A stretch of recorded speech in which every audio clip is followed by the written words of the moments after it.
at the beginning of the year, and also the goals that you put in place to ensure that they are achieved this year. And I like to say it is never too late to start. So you could start now, and who knows, in the next 3 months there could be a lot of change in your life.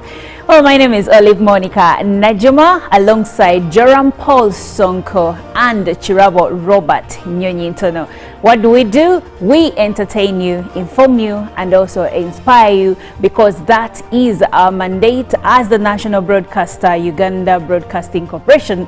And we are coming to you live here from our broadcast house at Nile Avenue. So sit tight, enjoy, because this is going to be an eventful show. It's going to be entertaining, but also it's going to be extremely educative, because that's what we are known for. And speaking about what we are known for, we are also known for being cheeky and smart and exciting. Good morning, Jerome. Good morning to you. How are you? I am doing okay. I'm doing fantastic. The week is here and I'm so geared up and ready for it. All right, and congratulations again. Thank you very much. The weekend started on a good note for myself, because I finally graduated with a bachelor's in journalism and media studies. And for someone who's looking to upgrade even away from that, I feel it's a good point to start from. And 2024 is doing good wonders, I should say, for me. All right. And by the way, many people, you see, when we go through university and we are done, we already have our degrees, when the campuses graduate, some people do not actually understand the excitement. But for you as a person who just got it done, tell us about how that felt. Well, first in the morning on Friday, it kind of felt like I've won a battle. I was a little bit anxious on Thursday evening because I didn't know what to expect. But in the morning, when I saw fellow graduates, I was like, okay, so we've been through this battle together. And the excitement started kicking in. And you know that at least the money you've been putting in, the efforts and the energy and the time has finally been paid off. So on a good note, I think it's an experience everybody needs to feel. If at all you have the chance and the opportunity, you go for it. You go for it. Now, as we start this week, it is still a new term for candidates and also students from different classes. But for those that have just graduated and those that are about to graduate, there is always this talk of, hey, should we tell them or should we not? But what word of encouragement can you give to graduates, or those that are already that are about to graduate, as far as the job world is concerned? Well, on my side, I think a win is a win, regardless of how you get it. So meaning there's going to be a lot of negative energy from here and there. Truth be told, that however much we look into people who get to graduate, the jobs are not there as much as the numbers that are being released every year, or the people who graduate. But every win you get, you have to celebrate. You have to pick the positives wherever you go. So whether the world is negative, for as long as you know you've put the effort and you've been able to succeed, you first take that win, the other things will follow.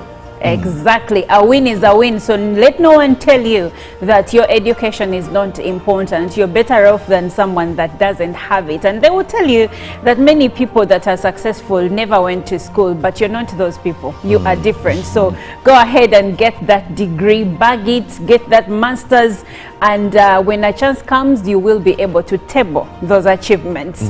Now, Mr. Robert is in the other Studio B. Good morning. Wow, what a comfortable place Sonk has been enjoying here. Well, welcome back from the weekend, I must say. Hope Sonko and Olive are doing fine, but above all, you, our viewer, I hope you're fine, and it is a new week. Your attitude will determine your altitude. So if you wake up with a positive mindset, I want to tell you, you have a positive attitude, then I want to tell you the sky will be the limit. So it's a brand new week. It's a Monday. Forget what last week was and just say it's a fresh start. Life has given an opportunity for another 5 working days. So for you to be a conqueror in these 5 days, you must be positive. You must ensure that you're ready to embrace the world with a positive mindset. And with prayer, definitely. I know by Friday you'll be very excited to go into the weekend with happy pockets as well.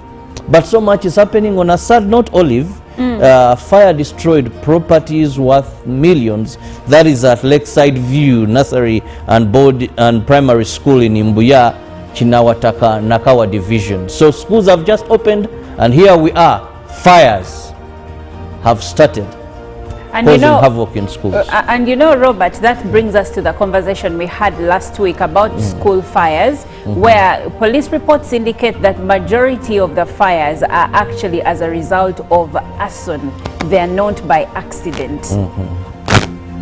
So it's a very sad note. And also I want to urge school proprietors, there is a word called insurance. Many of these schools are not insured. So when fire happens, the owner doesn't have a fallback position, or it is very hard to go back to the normal. They run in banks for loans, and guess what? They fail, and these schools are being taken over, and some never return as schools, but something else. Wow. Sad news indeed coming in from Chinawataka. Also now, you think about the parents that had already paid school fees and boat requirements for their children. Though on a bright note, we are thankful, Robert, there was no fatality, right? Yes, there wasn't. At least there wasn't a loss of life, and for that we are thankful. But now we move on, and in the news today, Donald Trump has said in the event that he loses, he will not stand again or contest for the presidency again in 2028. We'll give you more of that story in the international news segment, but for now, let's look at our local news. And we'll begin with our Vice President, retired Major Jessica Alupo, who has reassured Russians and Belarus investors of government's commitment to support them so that they help Uganda to steer its socio-economic development agenda. She said Uganda values the comprehensive cooperation partnership with Russia and the Republic of Belarus and would deepen cooperation built on solidarity, mutual respect, peace and security. Speaking on the ongoing Euro-Asia Women Conference in St. Petersburg, Alupo told His Excellency Natalia Chokovona, the chairperson of the Council of Belarus, that Uganda is pursuing a transformation agenda to lift our people out of poverty and expand opportunities for prosperity. She said Uganda is ready to establish cooperation with Belarus in technology transfer, particularly in agriculture, agri-processing and motor vehicle industry development. During another bilateral meeting, the Speaker of the Russian Federation Council, Valentina Matviyenko, Vice President Alupo invited Russia cooperation in the health sector, tourism, air transport by establishing direct aviation links with Russia, cooperation in energy, peace and security.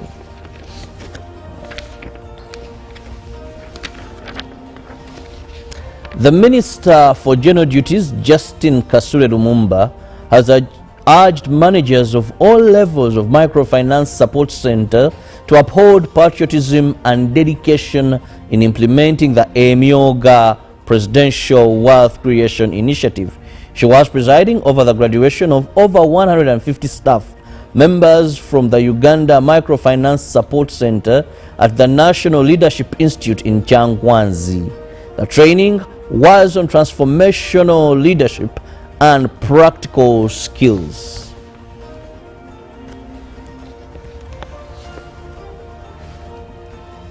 And over to Bunyoro, where police in Hoima City have blocked several clan leaders from attending a consultative meeting organized by the Bunyoro Inter-Religious Council.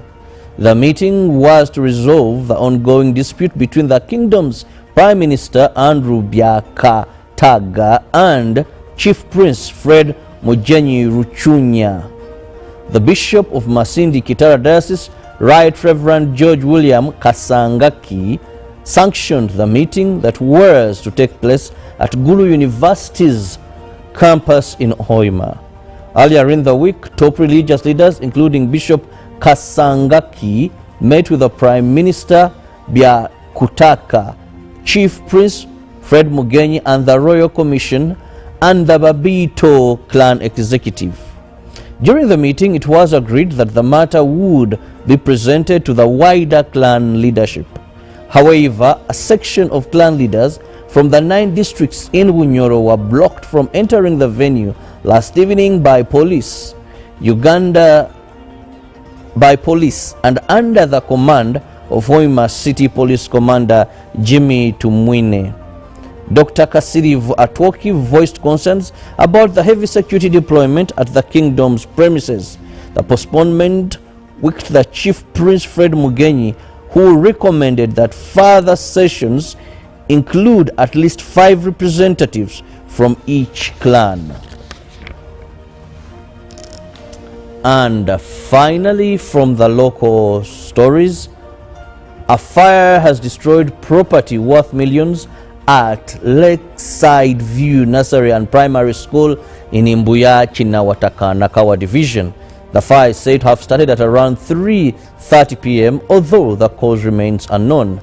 Property worth millions was destroyed in the fire that broke out at this school. The fire reportedly started between 3:30 and 4 p.m. in the evening. Bystanders at the scene of the incident told UBC that the fire began on one side of offices and spread to other parts of the school, destroying important books and documents. Nakawa Division Mayor Paul Mugambe announced plans to introduce a law that will require all schools in the division to have firefighting equipment. Local leaders are calling for fire brigade to be stationed in nearby areas to immediately respond to emergencies. Well, thank you, Robert. Now let's look at what's happening in the United States, where former President Donald Trump has said he does not expect to run for election again in 2028 if he is defeated in this November's U.S. presidential poll. Trump, age 78, has been the Republican candidate for 3 national elections in a row and has reshaped the party greatly over the last 8 years. In an interview with Sinclair Media Group, he was asked if he could foresee another run in the event that he loses to Democratic Vice President Kamala Harris. And he said, "No, I don't. I think that will be it," Trump said. "I don't see that at all," but he added that hopefully we are going to be very successful. U.S. law bars presidents from serving more than 2 terms, and so Trump is not expected to run in 2028 if he wins either. In the past, the real estate mogul has rarely acknowledged the possibility of losing the election, more often firing up supporters with speeches and social media posts pledging victory at the polls. Now moving on to Sri Lanka, left-leaning politician Anura Kumara Dissanayake has won Sri Lanka's presidential election after a historic second round of counting. No candidate won more than 50% of the total votes in the first round, where Dissanayake got 42.31%, while his closest rival, opposition leader Sajith Premadasa, got 32.76%. But Dissanayake, who promised voters good governance and tough anti-corruption measures, emerged as winner after the second count, which tallied voters' second and third choice candidates. The election on Saturday was the first to be held since mass protests unseated the country's leader Gotabaya Rajapaksa in 2022 after Sri Lanka suffered its worst economic crisis. Dissanayake, 55, told Sri Lankans that this belongs to us all in a message on the social media platform X.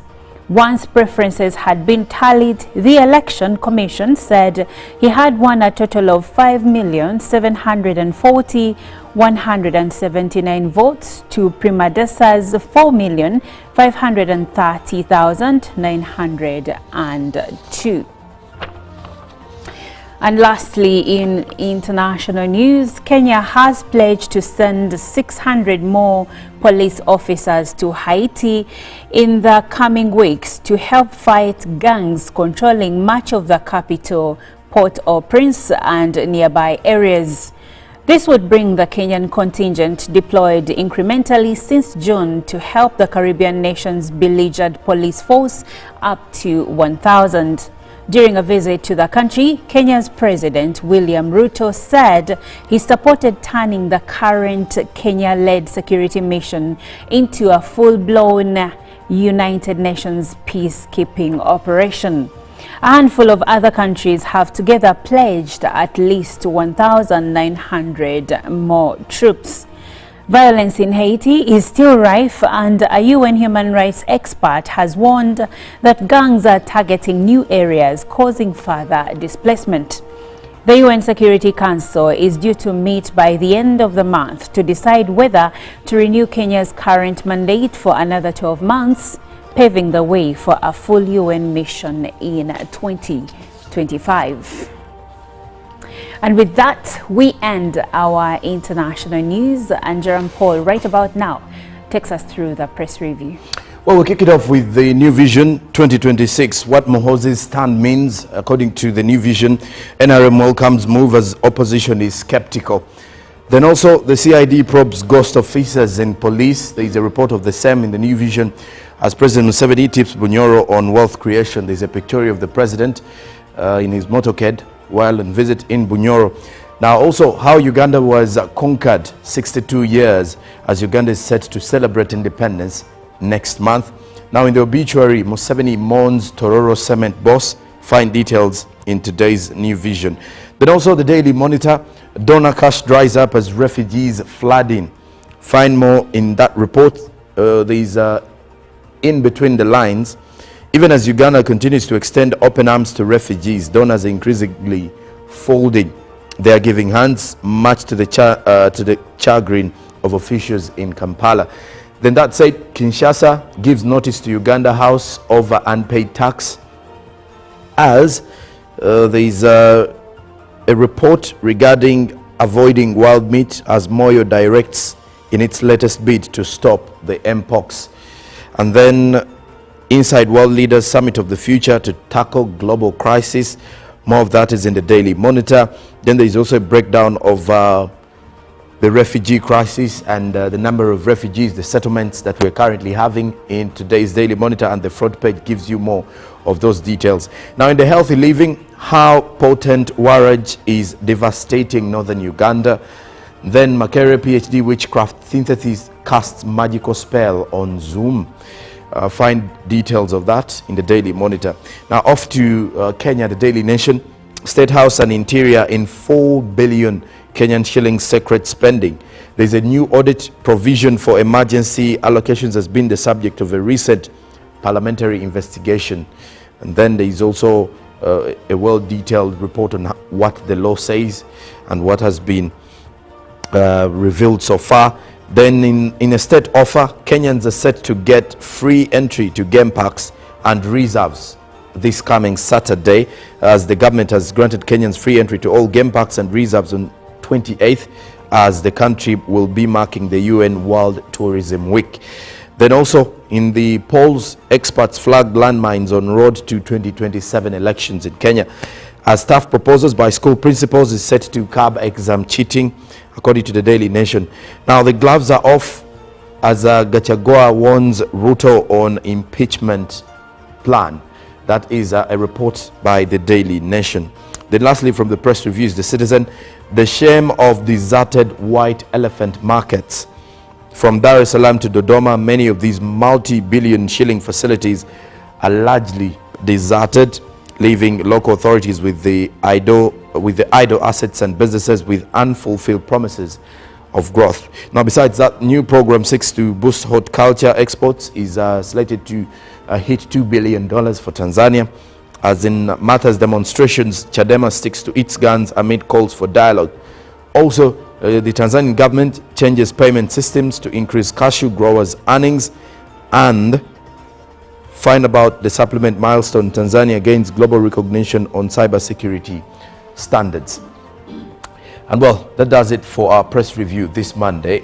Olive, also in the observation, yes, it should be noted that we are left with only 99 days to come to the end of 2024. We don't put it like that. So days are coming closer and yes, closer. Yes. And then also today, the 23rd of September, is the World Day of Sign Language.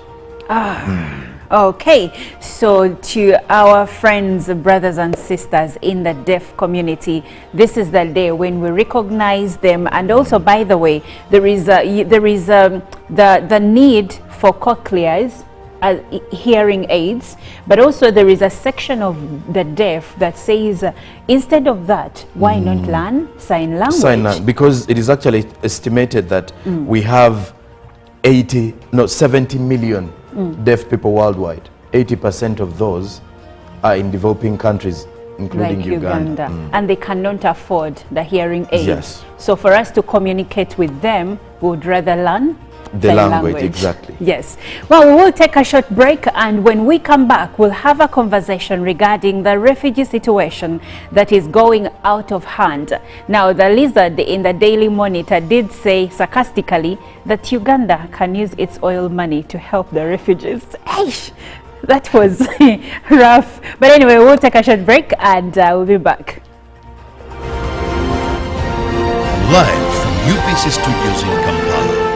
This is Good Morning Uganda. One wonders, where are you so far on those resolutions that you made at the beginning of the year, and also the goals that you put in place to ensure that they are achieved this year? And I like to say, it is never too late to start. So you could start now, and who knows, in the next 3 months, there could be a lot of change in your life. Well, my name is Olive Monica Najuma, alongside Joram Paul Sonko and Chirabo Robert Nyonyintono. What do? We entertain you, inform you, and also inspire you, because that is our mandate as the national broadcaster, Uganda Broadcasting Corporation.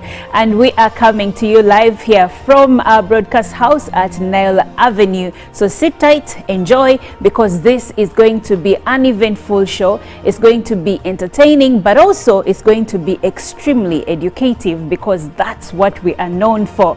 And speaking about what we are known for, we are also known for being cheeky and smart and exciting. Good morning, Jerome. Good morning to you. How are you? I am doing okay. I'm doing fantastic. The week is here, and I'm so geared up and ready for it. All right, and congratulations again. Thank you very much. The weekend started on a good note for myself, because I finally graduated with a bachelor's in journalism and media studies. And for someone who's looking to upgrade even away from that, I feel it's a good point to start from. And 2024 is doing good wonders, I should say, for me. All right. And by the way, many people, you see, when we go through university and we are done, we already have our degrees, when the campuses graduate, some people do not actually understand the excitement. But for you, as a person who just got it done, tell us about how that felt. Well, first in the morning on Friday, it kind of felt like I've won a battle. I was a little bit anxious on Thursday evening because I didn't know what to expect. But in the morning, when I saw fellow graduates, I was like, okay, so we've been through this battle together. And the excitement started kicking in. And you know that at least the money you've been putting in, the efforts and the energy and the time has finally been paid off. So on a good note, I think it's an experience everybody needs to feel.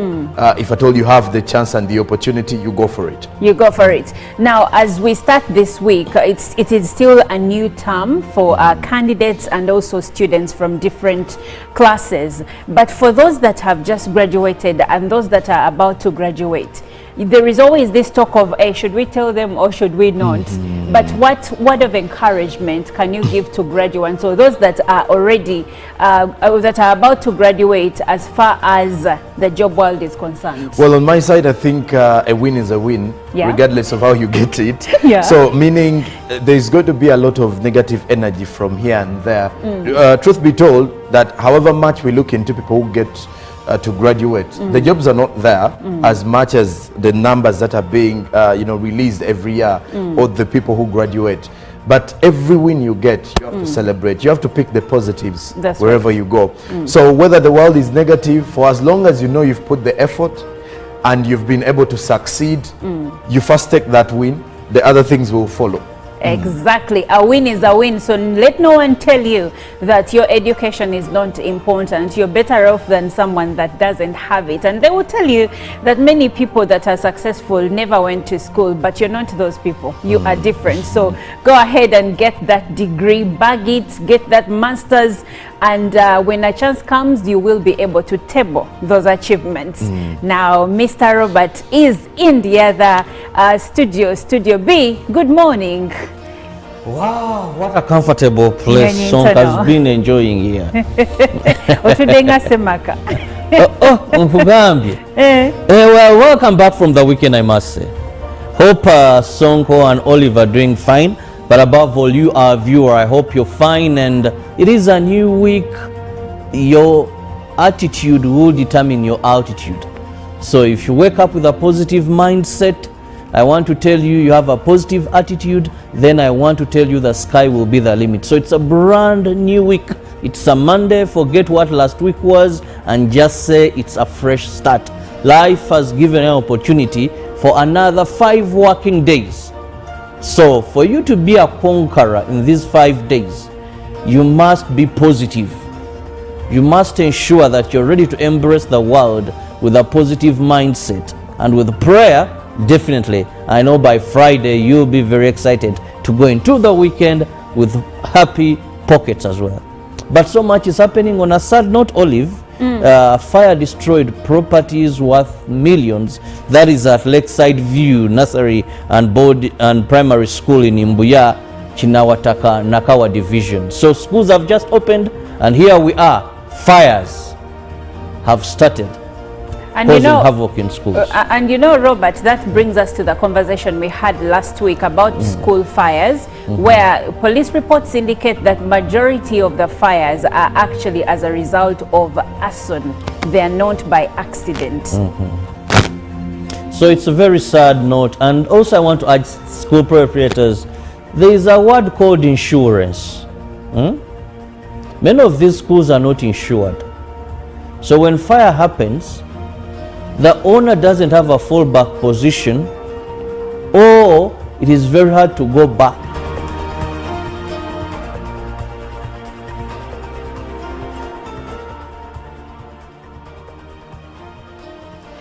It is Good Morning Uganda, and I'm Olive Monica Najuma.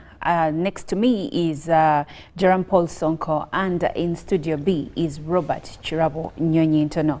Now, Uganda is a host for refugees. We have about 1.7 million refugees that are living within Uganda. However, it is continuously being reported that development partners are pulling out, and that the refugee situation in the country is getting out of hand, since we are not in position to single-handedly take care of them, single-handedly finance them. So now it begs for the question, must we as a country continue receiving refugees? I know Uganda is hospitable. It's one of the characteristics of Ugandans, and we are basically good people, we love people, but when it comes to a point where we cannot handle, or we are biting more than we can chew, is this the time we should pull back and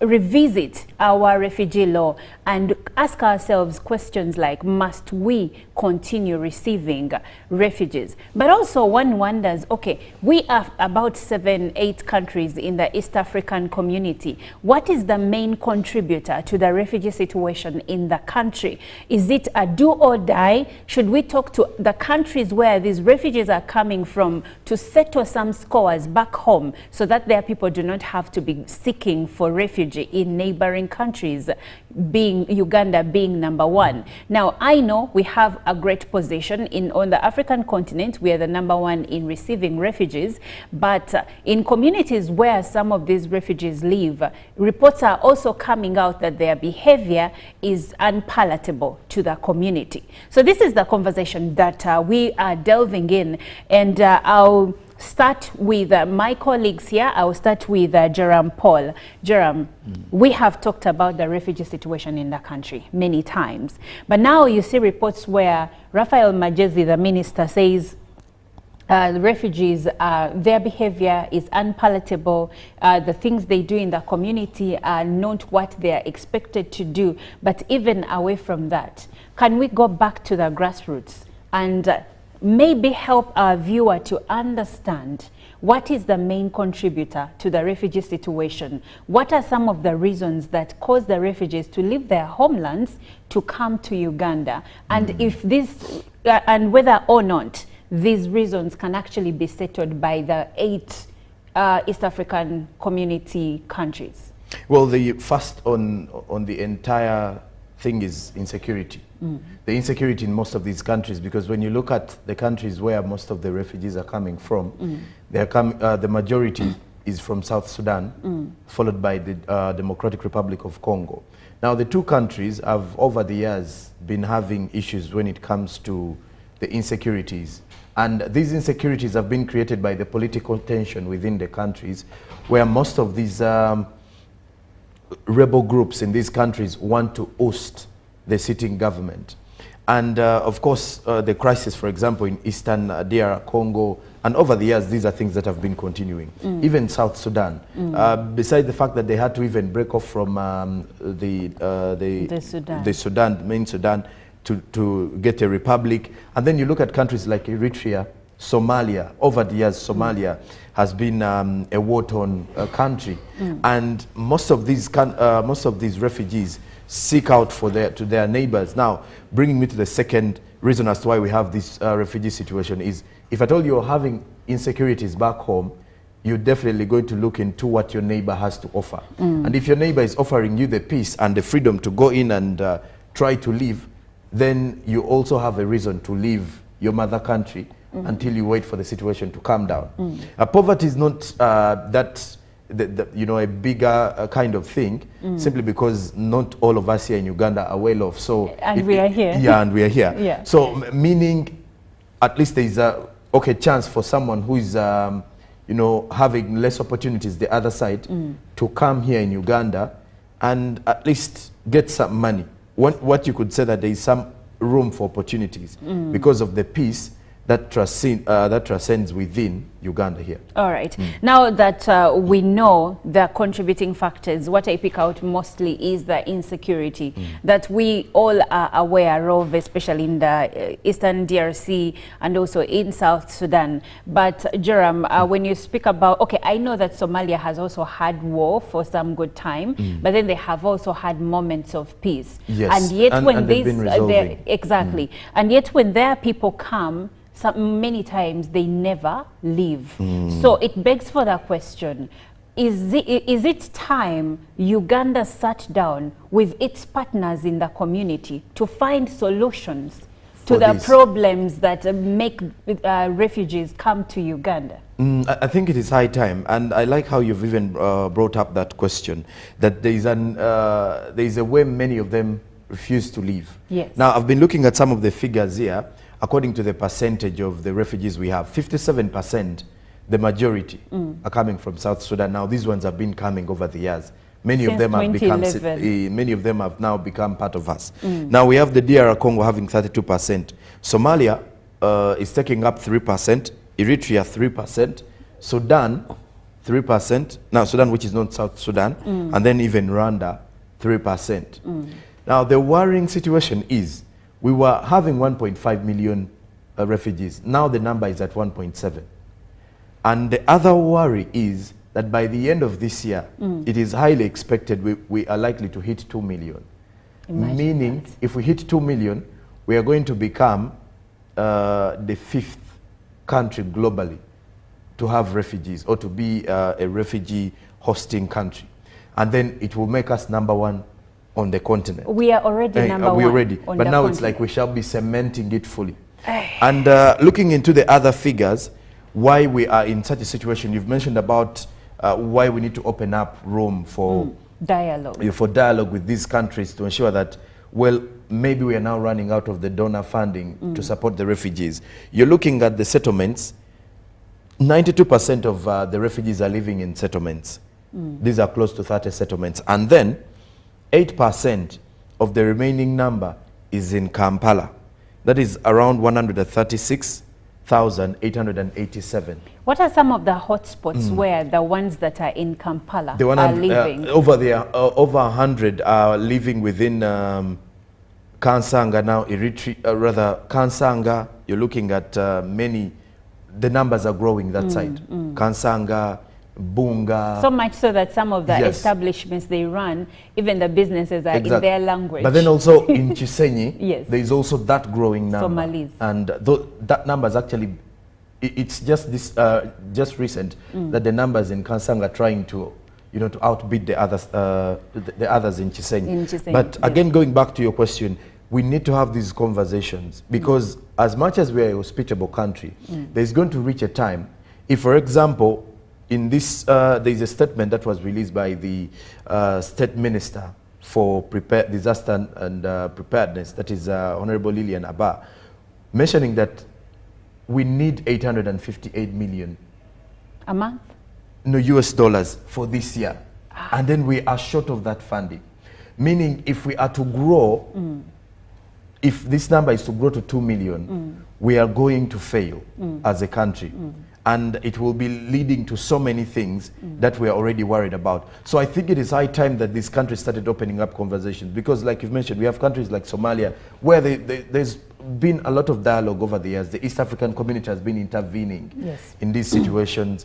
And not so bad is the situation now. Because at least as it was before. Meaning these countries also need to open up room for, okay, let's get our people. Let's create room for allowing our people to get back into these countries so that they settle. And you see, it's exactly what Rwanda did after the genocide. When the dust settled, many Rwandans got a chance to go back home and they're living there peacefully. But now, Robert, this is where I bring you into the conversation.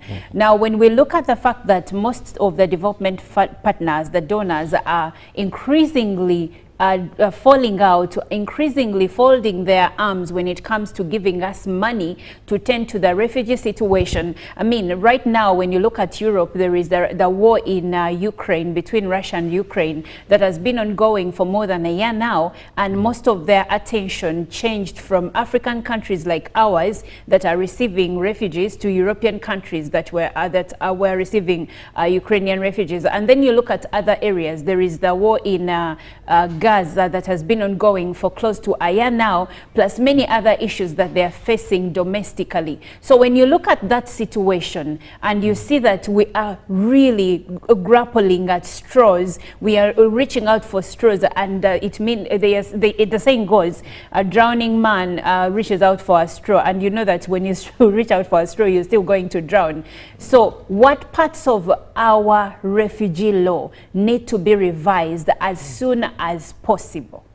Well, even before I go to our law that the donor community has praised over the years, I want to look straight in the camera and tell the donor partners, our development partners, that this is not a Ugandan problem. Donors, this is not a Ugandan problem. And for a long time, you've given us confidence that we have someone who is giving a hand as we give a hand to save lives. Because for a long time, you've been with us as we help our brothers and sisters find a safe haven. Now, this is not a Ugandan problem. Therefore, Uganda should not suffer when trying to give a hand. These issues we are seeing, reducing food ratios, cutting aid here and there, hey, wake up. We've taken on this with assurance that you will be with us throughout. But at the same time, I'm also happy that it has come to this. You know, you must always look at something that's sustainable and something that is not sustainable. I've always argued that the energy we put in to look for aid for refugees, what if we put that energy in to stop the causes of these refugees? Because these are human-made refugees. Kenya has a very tough time when they have drought. Our brothers, the Turukanas, come over. The Maasais come over. Because that is a God-created issue, you know. They are running away from something that is not man-made. So they come over to Uganda to find their cows are not going to die. Though have a few challenges, they later go back. Now, the energy we are devoting to talk about funds, how much US dollars we need, when by December we shall hit 2 million refugees, that is not sustainable. What is sustainable is ending the problem that is man-created when two generals fail to agree. And there the international community does not look at what can compel them to agree, but we look at how best we can sustain those that are running away in another area. 30 refugee settlements is very big of a chunk of land of Uganda that is being taken, you people. 30 refugee settlements. If you're to look at how big one settlement is and what that land should be doing, but you are looking for plots to give refugees that come in. Because Uganda, coming to the policy you've talked about, Uganda has one of the best policies praised globally, but we must now wake up and see what can we change. Now, a refugee in Uganda has the same rights as citizens, except they cannot participate in the politics of the day, nor carry a national ID. When a refugee comes, we have now two types of refugees in Uganda, those in settlements and the urban refugees. Now, when a refugee comes in Uganda, he's given a small plot of land to construct a shelter and do some cultivation as well. We look for self-sustainability in addition to these handouts that come in, the food ratios and all that. Now, first and foremost, this open policy encourages them. That is why, my sister and brother, you'll hear a refugee telling you they moved through 3 countries and their final destination was Uganda. Can you imagine? They moved through 3 countries because they knew now when you get to Uganda.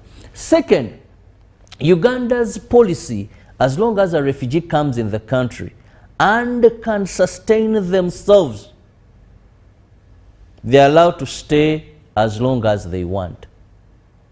We don't have anything called repatriation or forceful repatriation. Now, when you look at the history of refugees, the Nazi and all that, after this ended, these people were taken back to their countries. You talked about refugees that once were here as Rwandese and have gone back. My sister, I want to tell you, many of them have bought land, have settled, have found ways of engaging and becoming Ugandans. Many of them have not gone back to their motherland because our policy doesn't talk about repatriation. It is at will. So now that our policy doesn't talk about repatriation, is it high time we revise that notion? Because probably that's the reason why we are struggling. The ones we have are not going home, yes, and yet we keep receiving new ones. The ones we have are not going home. They come from settlements. Later they turn into urban refugees. They begin businesses. Life continues, and they live and keep praising how good Uganda is. They create a nation within a nation. Now, that is why when you go to these areas I'm going to mention, when you go to Somali in Chisenyi, you think you're in Somalia. When you take the lane of Bunga, Gaba, Soya, you've crossed to Eritrea. Now, when you come to some parts of Ntinda. There's a section there. You think you're in South Sudan. That's right. Now, because these people, actually, even when you ask some of the locals living there, because they are living, some urban refugees, not denounce that some are living a bad life, but some are living a very good life. That's and right. Have very good businesses in this country, that even the locals, rent has gone high. Because if this person can give me ×3 and pay a longer period, why would I rent a Ugandan? And that is also the case when it comes to residential premises. Yes. The rent costs go high in areas where some of the refugees settle. But now, Jerome, the Minister for Local Government, Raphael Magezi, raised concerns about the behavior of some of the refugees. And he stated that their behavior is quite negative and that some are involved in criminal activities that are affecting the lives of Ugandans and social fabric of our community. Now, if a whole minister is coming out to say, you know what, you people are affecting our life, our behavior, our morals as we understand them, what are we supposed to do? What would you say to government that, yeah, you're mentioning it, but then what's the way forward? You know, the beauty is he has mentioned that put Uganda first in this statement, that the citizens are losing out. Actually, he even mentioned that Ugandans are more of refugees in their own country than the actual ones. Yes. Which would be quite debatable depending on the context. I think it depends on the areas where yes, okay, yeah, the areas where they are situated. But again, him coming out to say it is, okay, we can sit down and say we've applauded the minister for doing it. But then the question is, then are we going to only mention about it while the expectations are, or the chances are we are growing to 2 million of the refugees? Now, 2 million is a huge number, because if you're being, if you are identified as the largest refugee settlement, country in Africa, meaning that by 2 million you will be switching to 5th place in the whole world, you've now, attracted quite a number of conversations, or you've created room for other countries that will be insecure in the long run to continue looking out for you in case they are looking for where to put their citizens. Again, I think we are not against bringing in the refugees, but now the concern is we need a manageable figure.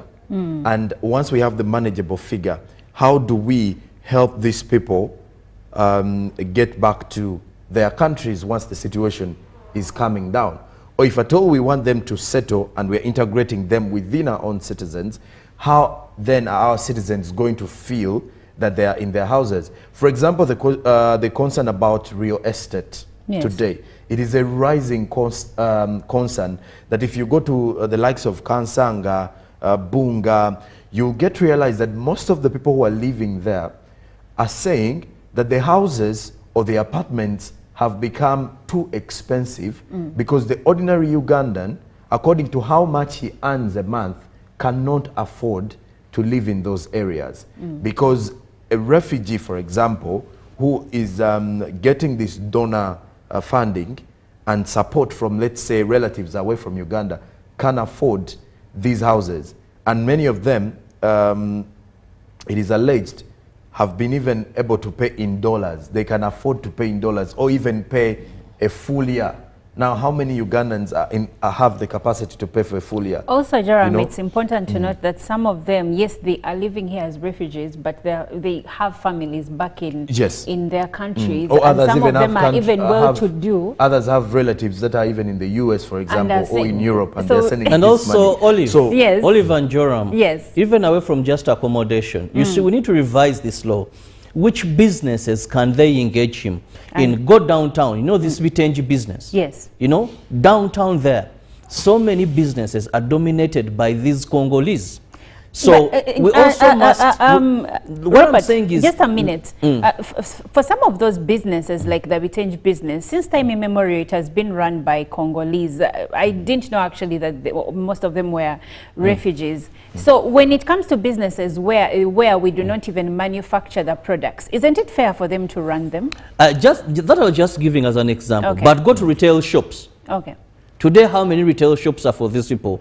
Go to salon business, you know? How many? Go to, you know, there should be businesses. I'll give an example in Sudan. When the war just ended, a number of Ugandans who are riding borders there. The Sudanese people woke up and said, no, these are some of the businesses we should do. So this should not be your nature of work. So to me, two things we must concentrate on. When Sonko talks about a manageable number, how are you going to have a manageable number? Yet there is an open door policy. Yet there's an open door policy. We must revise our policy. That is one. Our policy should scrutinize critically who is a refugee. Because some of these people may even not be necessarily running away from danger.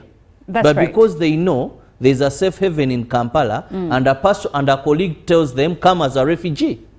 So we must really scrutinize and assure. Robert, isn't this what Ugandans do when they go to countries like Canada, but like see, the United States? They may, but for us we are saying no. Let's ensure I have a refugee who is really a refugee. Let's know if you're an asylum seeker. Let's define the do's and don'ts when you're here. And this issue of having equal work, equal everything can't work because it doesn't happen in so many countries. Then also, let's look at the causes. Man, if you fail to agree as two generals and you're fighting and you're giving us refugees, what percentage are these countries contributing? So, Robert, I'll ask you one last question, and briefly, because we are out of time. Do you think that Uganda should actually give ultimatums to some of the nations where these refugees are coming from? That in this period, you're expected to resolve this and this, or else we are sending back your people?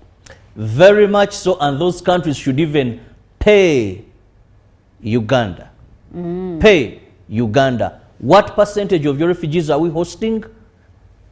Give us this amount of money, because these are your created problems, and they shouldn't be problems to us. Those in settlements, they are craving for water, they are craving for education, they are craving, you know, the locals are suffering. The benefits are now reducing day by day. And when the donors pull out, because Office of the Prime Minister was at least saying there is a lot of money that is coming in. Now that if this money ceases to come in, this is not going to be something to break our backs over. But just a comment as we are winding up. There is another worrying situation, Olive and Robert. The situation that is more worrying is in the business climate. I think these people who we look at, refugees who have settled comfortably in Uganda, are more aggressive than we are in a way when it comes to business. You know, when you know you have no option but to make it. Yeah, true. And there is a way some of the Ugandans tend to support businesses that are owned by them than they are supporting their own. So that is again another conversation for another day. Meaning, it is going to, it's more like it's a tough situation. A tough one, I should say. Yeah, thank you, Jeremy, and thank you, Chirabo. Now, this reminds me of a situation that happened in the UK recently, where nationals were rioting against immigrants. But it begs for the question: an immigrant comes into your country, they go to school, they are aggressive, they graduate at the top of their class, and they get the top jobs. And for you, because you are a national, probably you dropped out in high school. Not saying that that's the situation for Uganda, but it also begs for the question: are we as aggressive as Ugandans? Because in as much as we are complaining about our country receiving so many refugees, there are parts that, as on an individual level, we need to change. But on the whole, I believe Robert has a point. We need to have changes when it comes to our refugee policy. This open door policy is doing more harm than good to the country, in as much as we are hospitable. Well, this is where our conversation will end. We can continue with the conversation on X, and the hashtag is UBCGMU. Now, Good Morning Uganda is still going on. Irene Allen Namisango is coming on next to give us Good Morning Uganda tourism updates, and also Jerome Paul will be giving us business updates. We still have a lot gathered for you, so stick around.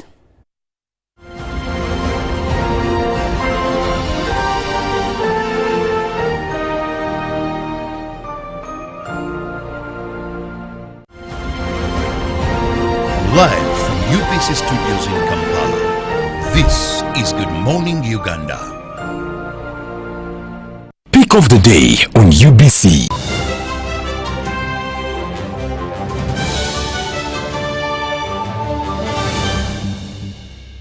was brought to you by I'll call you every day, yeah, yo, may don't know. You can now get all the Chibuzi out with MTN voice bundles. Call all networks, Kubei Dondoro.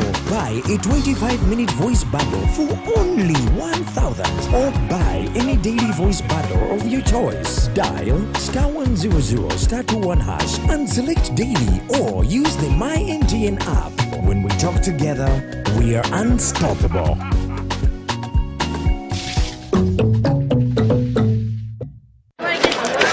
Juko. Yo. Check the shopping, man. What's your secret?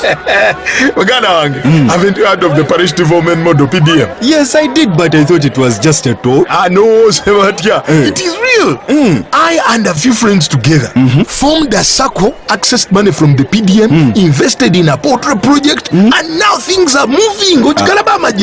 Juko. I thought I was one of your friends. You are. But you left me behind. I didn't leave you in poverty. But what you do, just visit your LC2 chairperson and your parish chief and start the process of economic transformation. Just like that. The parish development model is an initiative from the government of Uganda through the Ministry of Local Government designed to transform all lives of Ugandans for the better. PDM, my parish, my development, my life. In a nation hungry for truth, a world where every story matters, there exists a beacon of trust and reliability. For decades, they've been our voice and our window to the world, holding the mirror of our history. With 4 TV stations and 11 radio channels spanning 27 languages, they stand as guardians of information, defenders of truth. With Maskari Heritage Advantage, they uphold every citizen's right to reliable and free information. Their archived stories shaped our past and illuminate our present. Yet now, as new challenges arise and the world evolves, their mission faces its greatest test yet. Be part of our journey and let's navigate the unknown, uncover the untold, and safeguard our future together. Tune into your public broadcaster, for it is the intersection of trust and truth. Because to UBC, your story, every story, and every voice matters. UBC, inspiring Uganda. Live from UPC Studios in Kampala, this is Good Morning Uganda.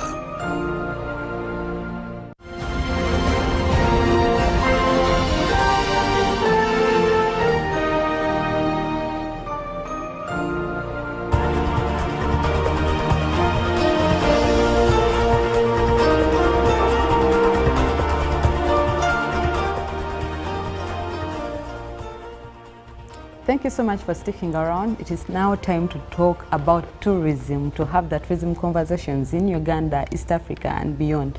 My name is Erin Alina Misango and this is the GME Tourism Express, the time that we made sure that we give you all the updates that are happening in the tourism industry, talk about the trends, the attractions, activities, where you need to go, because we felt there was a gap where people needed to know what is really happening in the tourism sector. And I always say that now, currently in Uganda, tourism is one of the fastest growing industries. And I feel like so many people would want to associate themselves with this industry to know, how do I invest? Where do I start from? What do I do? And all that information that you need to know, you will definitely have it in these conversations that we have from Monday to Thursday, same time, taking you through everything that happens in the world of travel in Uganda, East Africa and beyond. Well, today, so like we said, that we bring in different voices to talk about tourism, to show you that tourism is everyone's business and you can tap into tourism whether directly or indirectly. Now today with me in the studios, I'm with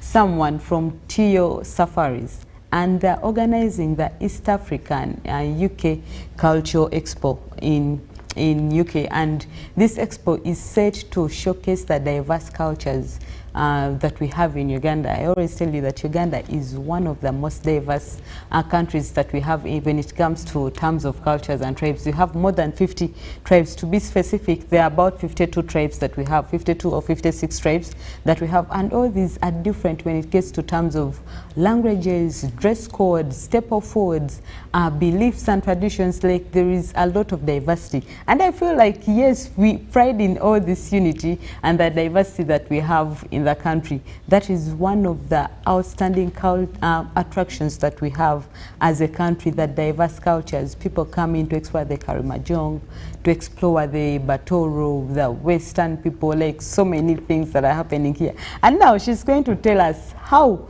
really this expo is going to promote Uganda's cultural diversity outside the outside Uganda. How are they going to attract more international tourists to come into the country?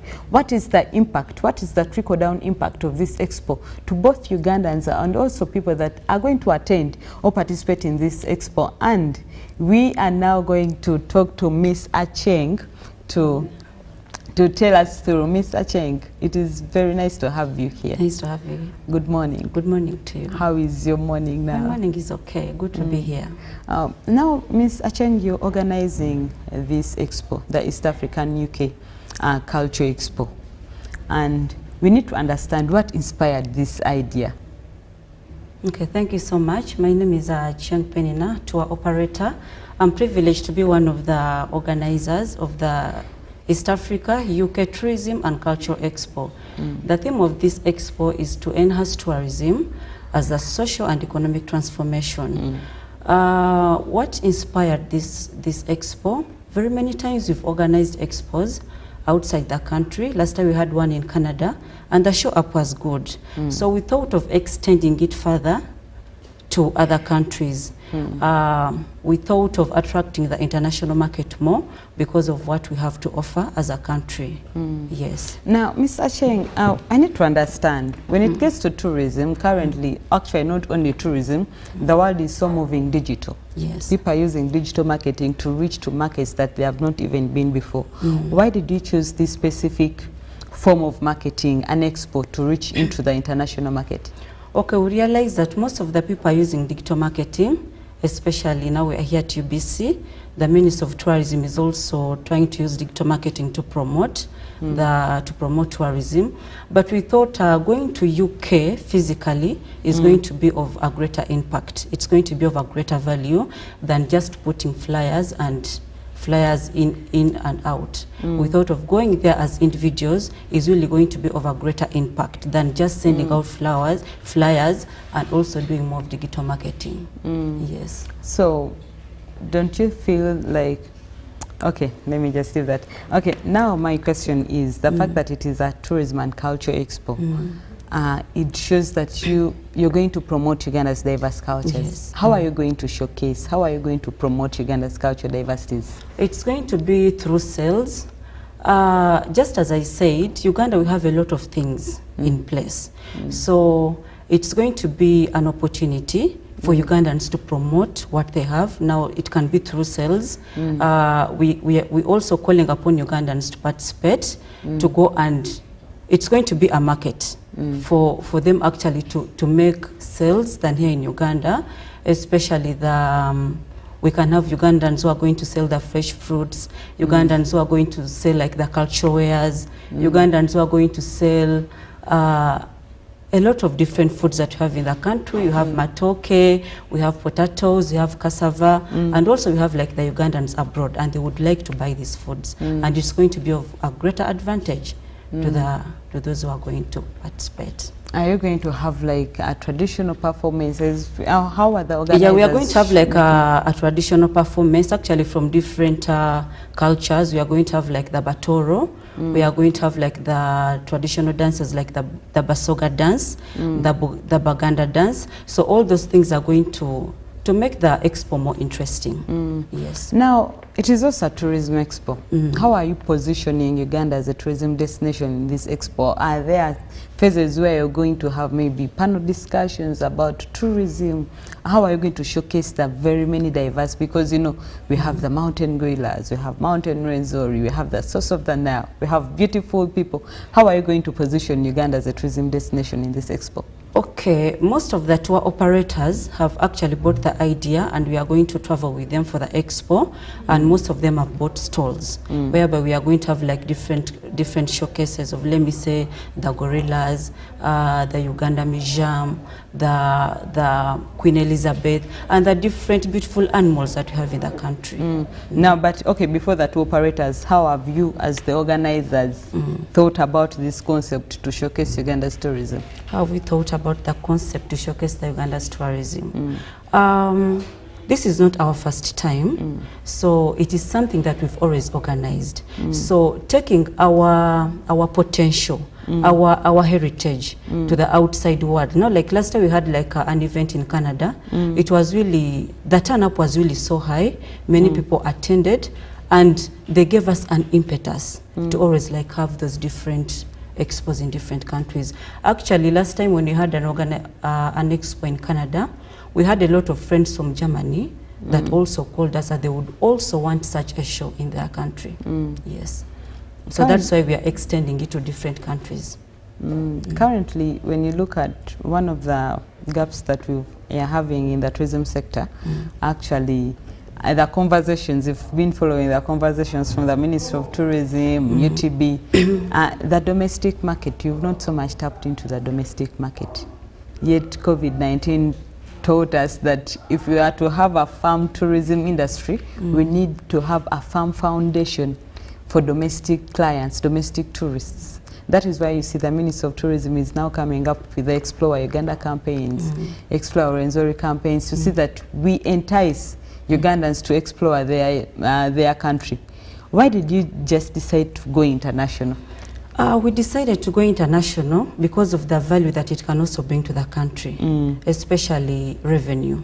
Because now when you have like one tourist from let me say UK, one tourist from the US, there's always value for money. And it's not only going to benefit us, the tour operators, but it's also going to benefit the government. Yes. What are your future plans for this expo?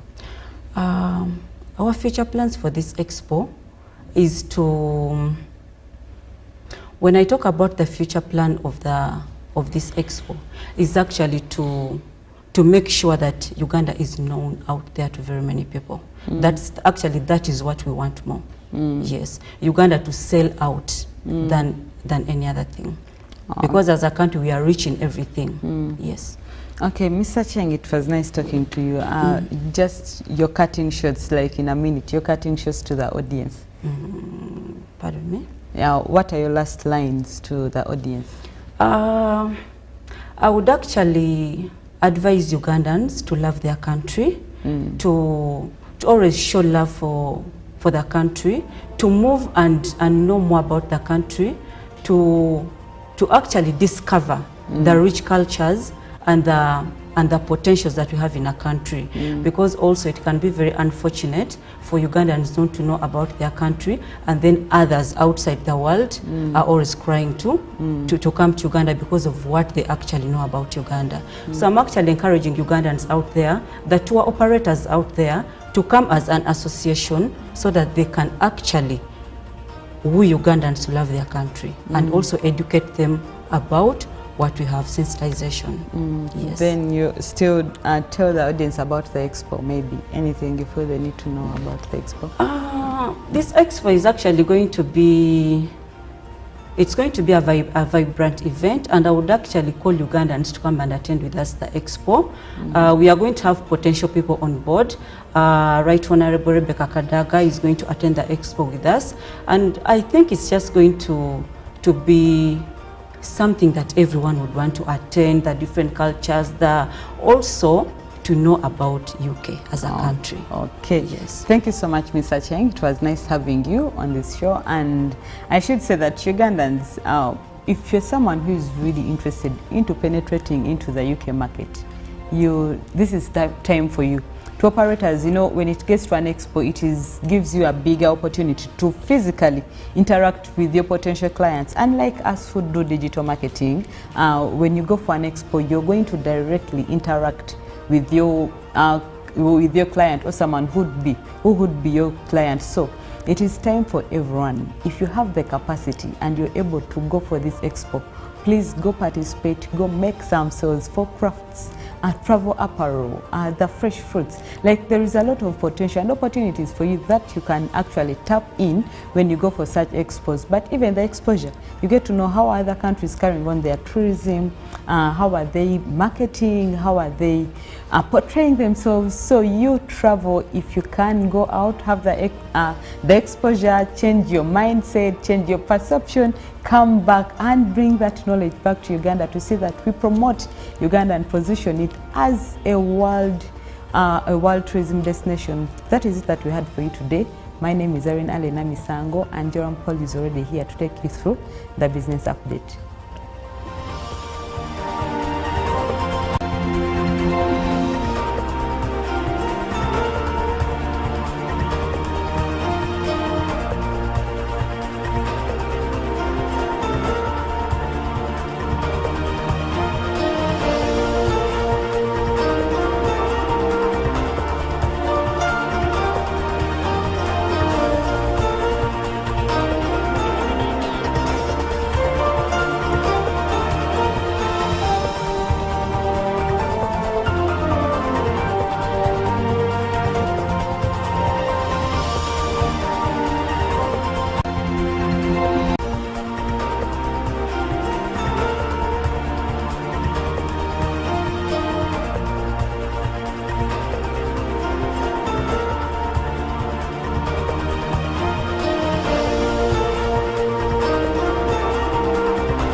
A very warm good morning, and thank you very much for sticking around to Good Morning Uganda. I am Joram Paul Sonko, and here is Good Morning Uganda Business this Monday, the 23rd of September 2024. We start off with matters agri-tech innovation, because the youth have been advised to take agriculture and use modern technology and innovation methods as an avenue to gain and get instant cash. Heifer International introduced the Ayut African Challenge to the youth to empower them economically through establishing projects, and the best was rewarded with cash money. Now, when you look at the country director, Heifer International Uganda chapter, William Matovu, who handed over cash to the best project that was established by the students of Makerere University together with Mbarara University. The Mabest project won 50 million shillings, second walked away with 25, with the third project winning 10 million Ugandan shillings for the projects that were done by the young people or the students. Now, the Undersecretary, Ministry of Agriculture, Animal Industry and Fisheries, that is Segawa Ronald Jagenda, noted that if the younger generation should get involved in agriculture, they will then, if the young generation get involved in agriculture, there will be a quick way of earning some good money for them, because they can turn that agriculture into a commercial aspect where they can easily earn instant cash if at all they try to do what the right things, especially when it comes to agri-tech and adding more of the innovation bit of things to ensure that they earn good money and also have best farming practices and best farming methods. Now, Nakalema Assumpta of Agrovision Limited, also a student at Mbarara University, had the best project where she came up with a local poultry incubator which could hatch over 100 eggs at a go. And now this is what we're talking about when it comes to agri-tech innovation and ensuring that many of those involved in the agricultural sector can utilize this technology and try to spice it up and to ensure that they earn money and also increase on their productivity, and at the same time enhancing on the quality of the agricultural products that are being produced for not only the Ugandan market but also the international market in terms of export and value addition. Now, elsewhere, still from the world of business, we now talk about the African economy, which has been projected as the managing director of Global 7 Limited, Gaurang Thakra, has predicted that the combined economies of Africa and Asia will contribute 30 trillion US dollars to the global GDP by 2045. Now, Thakra, an international economist, says this growth will be driven by savings from various countries, including Uganda. Now, speaking of Asia, when you look at countries like India, by 2075, there are higher chances that the Indian economy will be as strong as that of the US and China, according to the projections that were made. And because of the fact that the manufacturing industry in India is growing tremendously, and its projection is on a higher ranking. Now, the international economist Gaurang Thakra notes that Africa is experiencing significant economic recovery following the COVID-19 pandemic, with exports driving growth, as many of the African countries have now turned onto focusing on the value addition bit of things and also increasing on their exports. When you look at a decade ago, many of the African countries have been deciding to ensure that they increase on their exports away from Uganda, rather away from the African continent, and meaning they have been importing so much than they export. That is why they're trying to increase on the export volumes in order to upbeat the competition as well. Now, the economist further highlighted on the side of Uganda that Uganda's coffee exports have boosted the country's GDP in recent months, calling upon the players, both the private sector and the public sector, to ensure that they continue with the quality and also to ensure that the methods being put into coffee value addition as well as coffee export is further enhanced. Now, Thakra was addressing the Indian Business Forum in Uganda at the Kavira Country Club. He praised government's efforts to support the small and medium scale enterprises in developing the national economy. So Gaurang Thakra was in the country, and of course he was projecting, he's an international economist, and he was projecting that the chances are by 2045 Asia and Africa will contribute 30 trillion to the global GDP. And of course, this puts us back into a conversation of the various business connections and networks Africa and Asia have been establishing over the years, and also the various business partnerships and the various businesses owned by Asians across the African continent. And also, please do note, many of the African business people have also turned Asia as a continent into a business hub of their own, where they normally import goods, and of course Asia in return has also given them some market for some of the African products that are exported in there. But well, now that said, as we're summing up with business this morning, we now look at the forex market courtesy of the central bank. For those that are moving out to exchange some currencies and head out to the Forex Bureau, the US dollar on opening time by the 20th was buying at 3,710.95 or selling at 3,720.95. Closing time 3,696.00, 3,706.00 was the selling price. The Great Britain pound was buying at 4,919.38 while selling at 4,932.69. The euro was buying at 4,128.06 while selling at 4,139.23. Looking at the Kenyan shilling, it was buying at 28.65 while selling at 28.73. Then the Tanzanian shilling was buying at 1.36 while selling at 1.36. The South African rand was buying at 211.25 while selling at 211.82. Please do note that this was as of the weekend, and figures as of 20th September, Friday. And meaning the chances that the shilling is faring quite different from how it was there.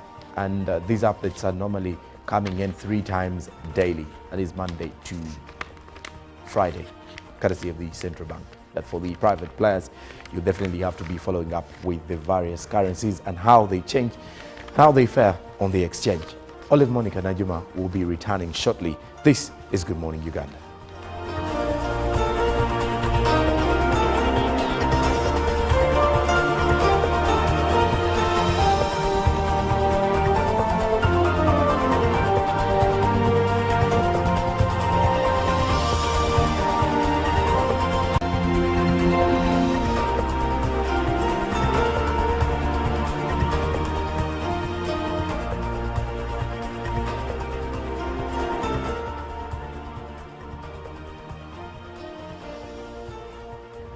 Well, it is time for our traffic updates. I'm Olive Monica Najuma. Now, there is a heavy traffic in Gayaza, that is around Chitetika, going up to where we will find ways to connect to the city center.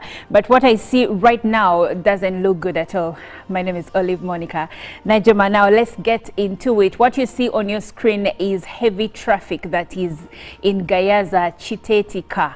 And you can see that it is bumper to bumper. So if you're coming from there, it is about time that you left your home, because the traffic situation might not get any better anytime soon. Anyway, still looking at Gayaza Road, I see that around Masoli Road, where it connects to Gayaza Road, there is heavy traffic heading to the side of Kampala. And still looking at the same road, we have a few sections where the traffic jam is just starting to build up, as evidenced by those yellow lines that you see on your screen. And for those going the side of Gayaza, there are sections where there is smooth flow of traffic. But from what I see where we are now, we have heavy traffic on both ends of Gayaza Road. I'd like for us to fast forward and go ahead and see what the situation looks like. But even as we are doing that, I see that there is heavy traffic along Gayaza Road. Those red zones indicate heavy traffic on the road. It's not getting any better. So people coming in from Gayaza side, I think this is a call to you, a call to action to get on the road, because I believe if you have to be somewhere, waiting it out is not actually going to help. But anyway, continuing with the traffic situation, where Namirembe Hillside Road connects to Gayaza Road, there is still heavy traffic on both ends of the road. So if you're heading to Gayaza or coming from Gayaza, this is the traffic situation. Now, where Chisasi Chanja Road connects to Gayaza Road, we still are evidencing lots of traffic jam coming through, and the situation doesn't get any better. Now, I would like for us to still go forward and see if there is a point where we get some reprieve. Now, before Waligo Road, I see that we have some smooth flow of traffic, and there isn't any traffic jam along Waligo Road. Continuing still with Gayaza Road, I see that after Waligo Road connects to Gayaza Road, we actually have a smooth flow of traffic along that route. So those coming in from maybe the sides of Chisasi Chanja, here is where you get your reprieve. And I see that Lusanja Chitezi Road is also bringing in smooth flow of traffic, and Tamak Road also has smooth flow of traffic. There is a few sections again on Gayaza Road where we will experience some bit of traffic jam, but for the most part now I see smooth flow of traffic. Now, there is a bit of traffic jam that is coming through from Bahai Road. Here you will experience a bit of a delay, but the good news is that when you connect to Gayaza Road, now you will have smooth flow of traffic. And going forward, where Nyanzi Road connects to Gayaza Road and even up to the Northern Bypass roundabout, we have smooth flow of traffic along Gayaza Road. And the other routes that connect to the bypass, I see that we have smooth flow of traffic over here. Now, after the bypass, still following the same route, Gayaza Kampala Road, we have smooth flow of traffic even in the areas of Kalere. So around here, you will be able to move. But when you reach the roundabout that connects you to Bomba Road, Gayaza Kampala Road, Binaisa Road, one section of the road is closed because there are roadworks going on over here at Bomba Road, so you cannot use that section. But then I see intense traffic along Binaisa Road. After that roundabout, there is intense traffic over here. And then the next roundabout, I see Binaisa Road bringing in traffic, Dwa Little Road bringing in traffic. Binaisa Road still continuing to Wandegea has intense traffic jam. So this is a reminder to you to maybe think about alternate routes that you can use. Now, the next roundabout connects you to Chira Road and then Haji Musa Kasule Road and then Yusufule Road. Now, I see that there is intense traffic coming in from Yusufule Road connecting you to Haji Musa Kasule Road. And here you're heading to the sides of Wandegea or you're heading to the sides of Kamocha. Here you're going to experience a delay. The good news is that the rest of Yusufule Road looks pretty smooth. There is a smooth flow of traffic coming in from Yusufule Road. So you will only experience traffic jam when you reach that roundabout that connects you to Chira Road, Binaisa Road and Haj Musa Kasule Road. Well, that's the end of our traffic updates. Good Morning Uganda is continuing, and coming up next is Good Morning Uganda Agenda.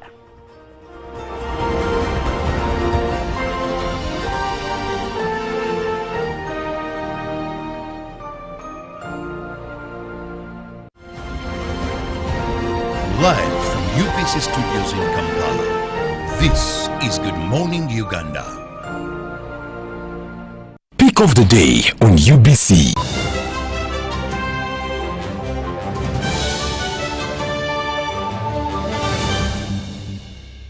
Was brought to you by I'll call you every day, yeah, yo, may don't know. You can now get all the Chibuzi out with MTN voice bundles. Call all networks Kubei Dondoro. Buy a 25-minute voice bundle for only 1,000 or buy any daily voice bundle of your choice. Dial *100*21# and select daily or use the My MTN app. When we talk together, we are unstoppable.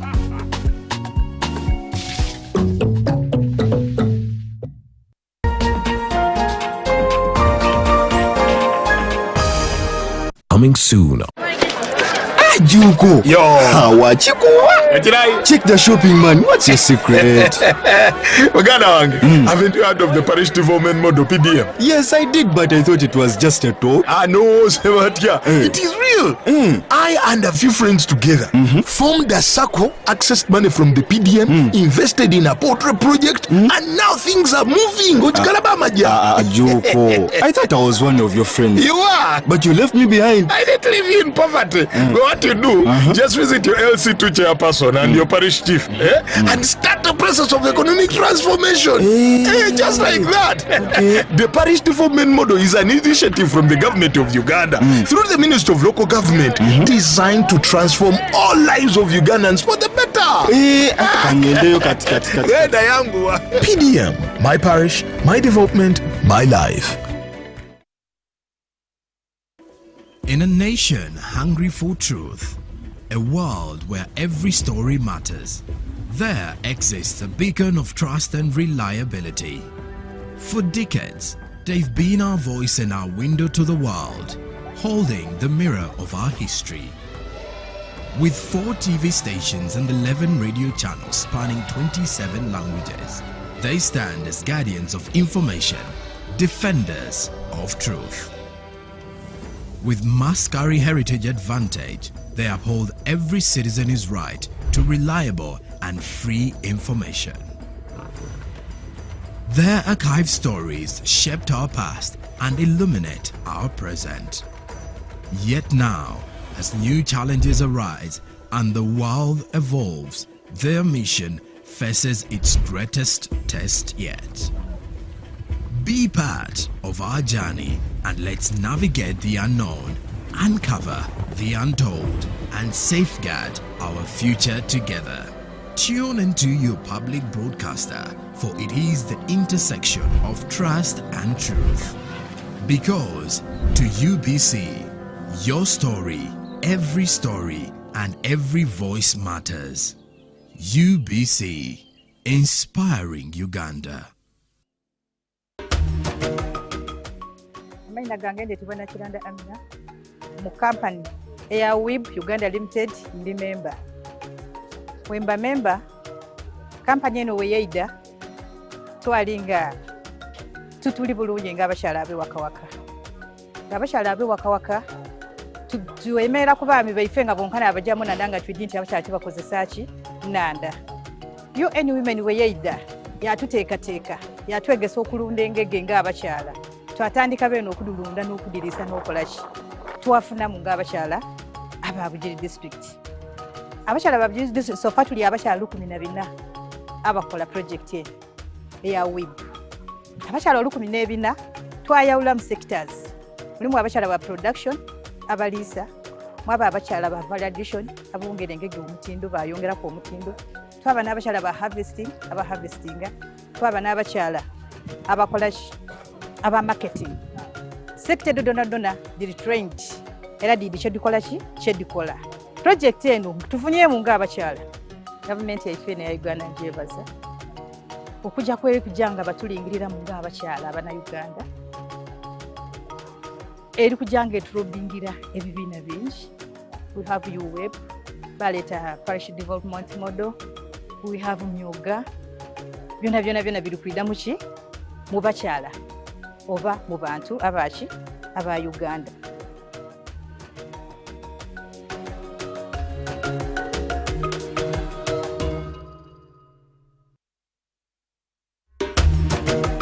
Mukoke Fish Farmers Association tuli balunzi ba byananda ebyebika ebisatu omuli Miracap, tilapia oba engege ni catfish twete male. Group eno twatandika twali abantu basatu nga tulingirira obwetaavu obwebyenanda obwivwa eno okubona nti tufuna okasente akava mu maadi agali gatambula butambule nga gatubita ku wanu ng'ekirabo. Twatandika ni fish pond ndala mu mwaka gw'2018.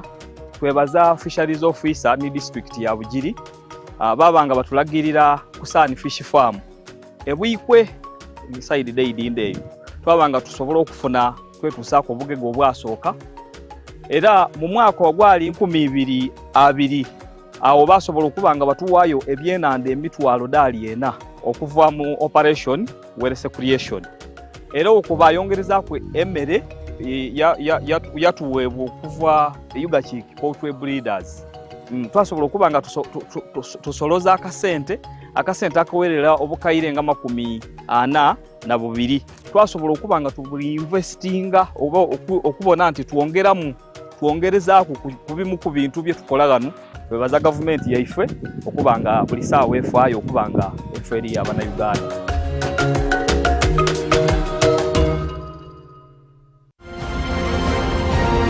Live from UBC Studios in Kampala, this is Good Morning Uganda.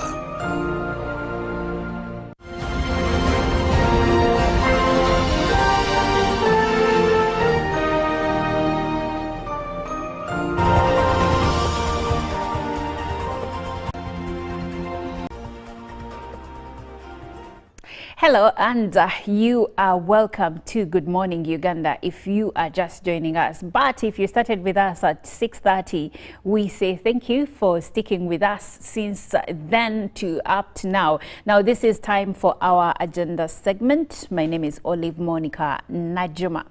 And as the polls for 2026 are drawing closer, we will not tire to have conversations about youth leadership in politics. Well, studies indicate, and even other reports indicate, that the youth contribute to 70% of Uganda's population. And also, when you're to look at the census that we had in May of this year, according to the preliminary report by the Ugandan National Bureau of Statistics, they said that about 50% of Uganda's population are the youth between the ages of 0 to the age of 17. So either way you look at it, we must include the youth in the politics of the country, and also we must include the youth in the decision making, the framing of laws and all the policies of our nation, because they are the leaders of tomorrow, they are the businessmen of tomorrow, they're the people that are going to take our country forward. So it's important for us to continue having these conversations. Now today we'll be looking at youth leadership excellence in politics, and to have this conversation with me is Chemo Mashud, who is a youth leader in Kapchora, and also Richard Byamukama, who is a lawyer and a security student.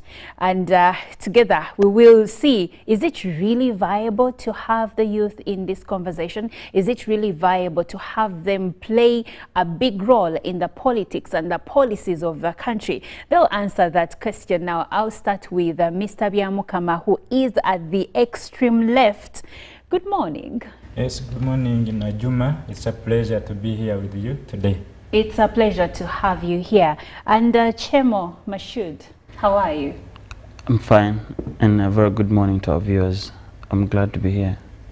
All right, now let's get this meat off the bone. And Mr. Byamukama, if I may ask, what is the significance of having young leaders in political positions today?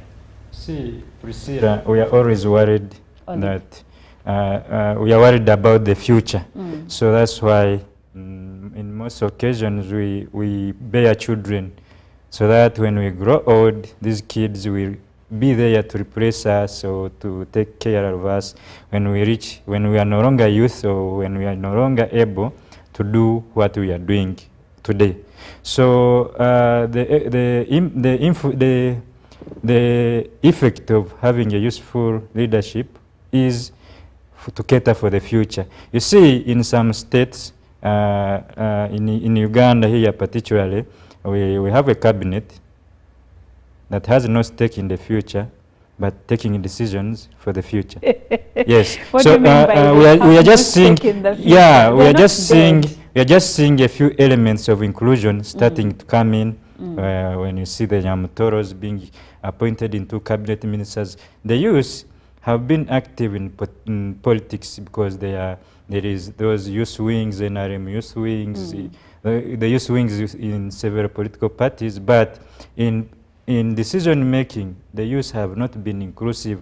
We have been having the executive fully composed of these people who have no stake in the future. They are in their 60s, they are in the 80s. You can't be in your 60s and take decisions for the young people who are the majority, the 78%. So it is real unfair. So that is the effect of, the good effect of having a useful leadership and, the youth engaging in politics. So as we talk, we have a politically conscious youth, because by the evolution of social media, these young people get information about politics from all over sources in the world. All over. They read about revolutions on social media when governments have fallen. They read about those books, those quotes from famous writers. So we have they listen to the lyrics, the politically conscious music.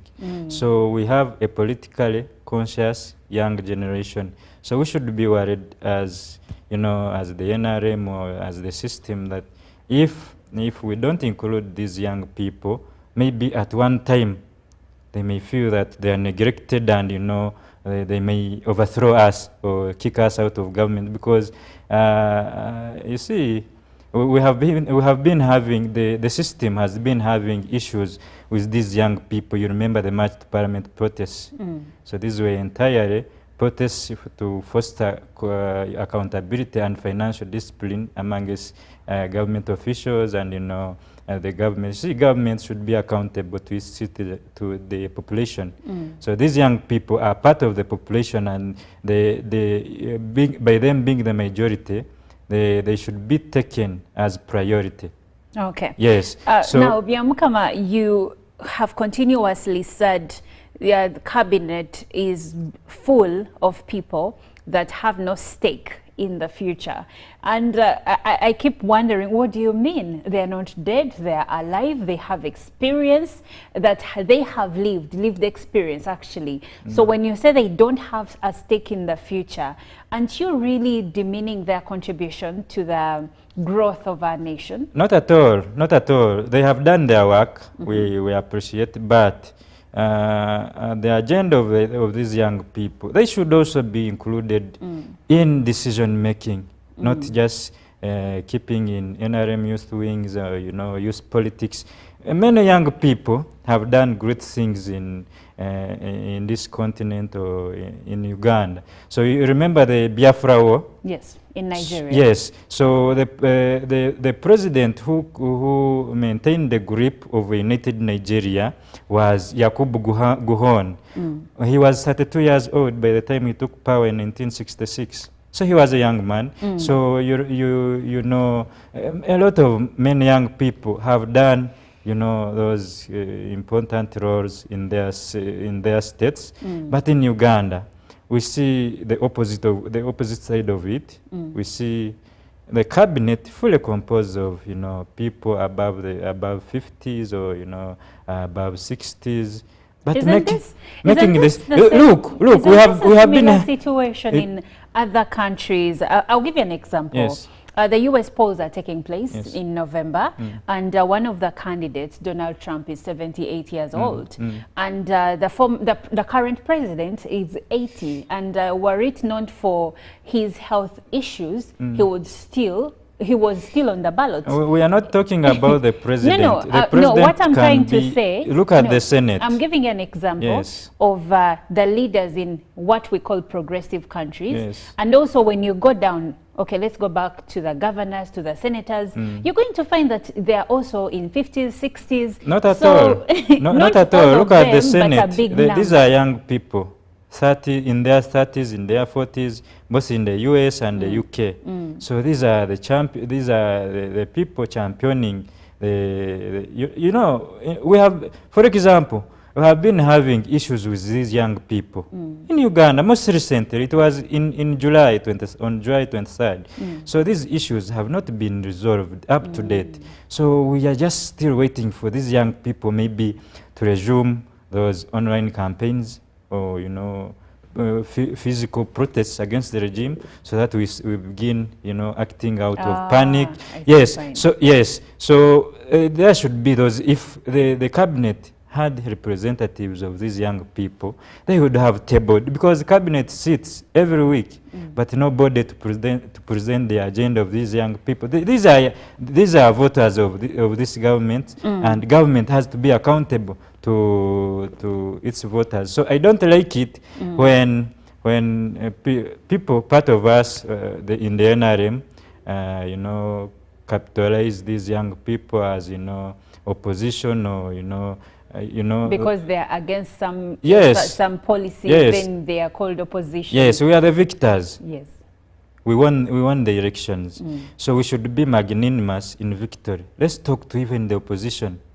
Let's reconcile. If there is an issue, let's address that issue, because the government will not be accountable to God. It has to be accountable to the citizens, because it is where the government derives its mandate and its power. And the government serves the people. Yeah, definitely. Definitely. So if we behave not to be accountable to the young people, or we tend to account to only the NRM.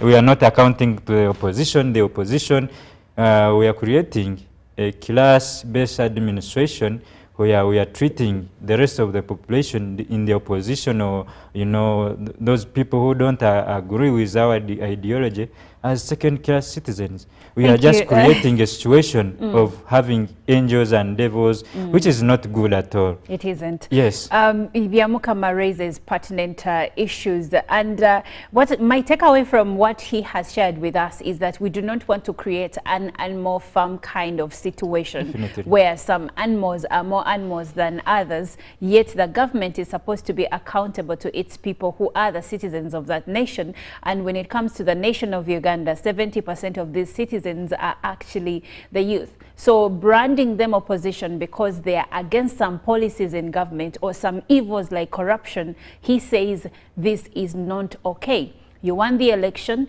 you have the biggest number of parliamentarians, members of parliament in the House. Why are you still saying that it is the opposition against you? Why can't you listen to the young people? Now, Chemo, from Biamukama's perspective, I would like to ask you, how does the perspective of the youth differ from that of older political leaders in Uganda? Thank you, Najuma. And in the first place, the youth differ from the old in many ways, because in the first place, young people are energetic and they are vibrant in mind and they are quick to learn and they are so much interested in learning new things. So you realize that when young people are engaged directly into politics, they'll always be in position to show that certain things should be put in place. I mean, they are quick to innovation and they are quick to understand that certain things should be put in place.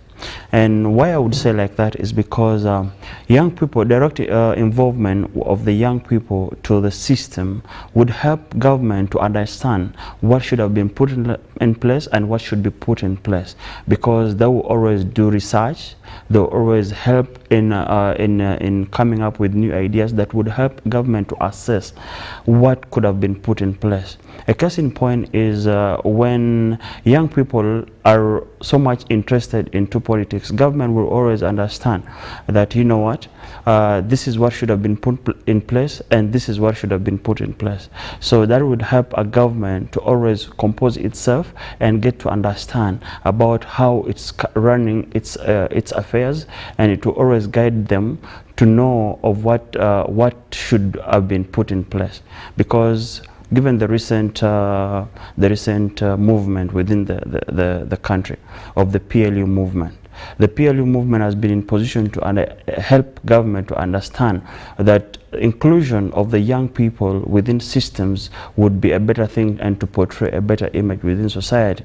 And that is why you saw the recent appointments within the society. And that is why when my brother was saying within the cabinet, we have not had, for the past years, we've not been having young people that would talk to the affairs of the young people. He was right. But of course, again, the appeal that would go to the young people is the young people should also be in position to show and to show ability in them.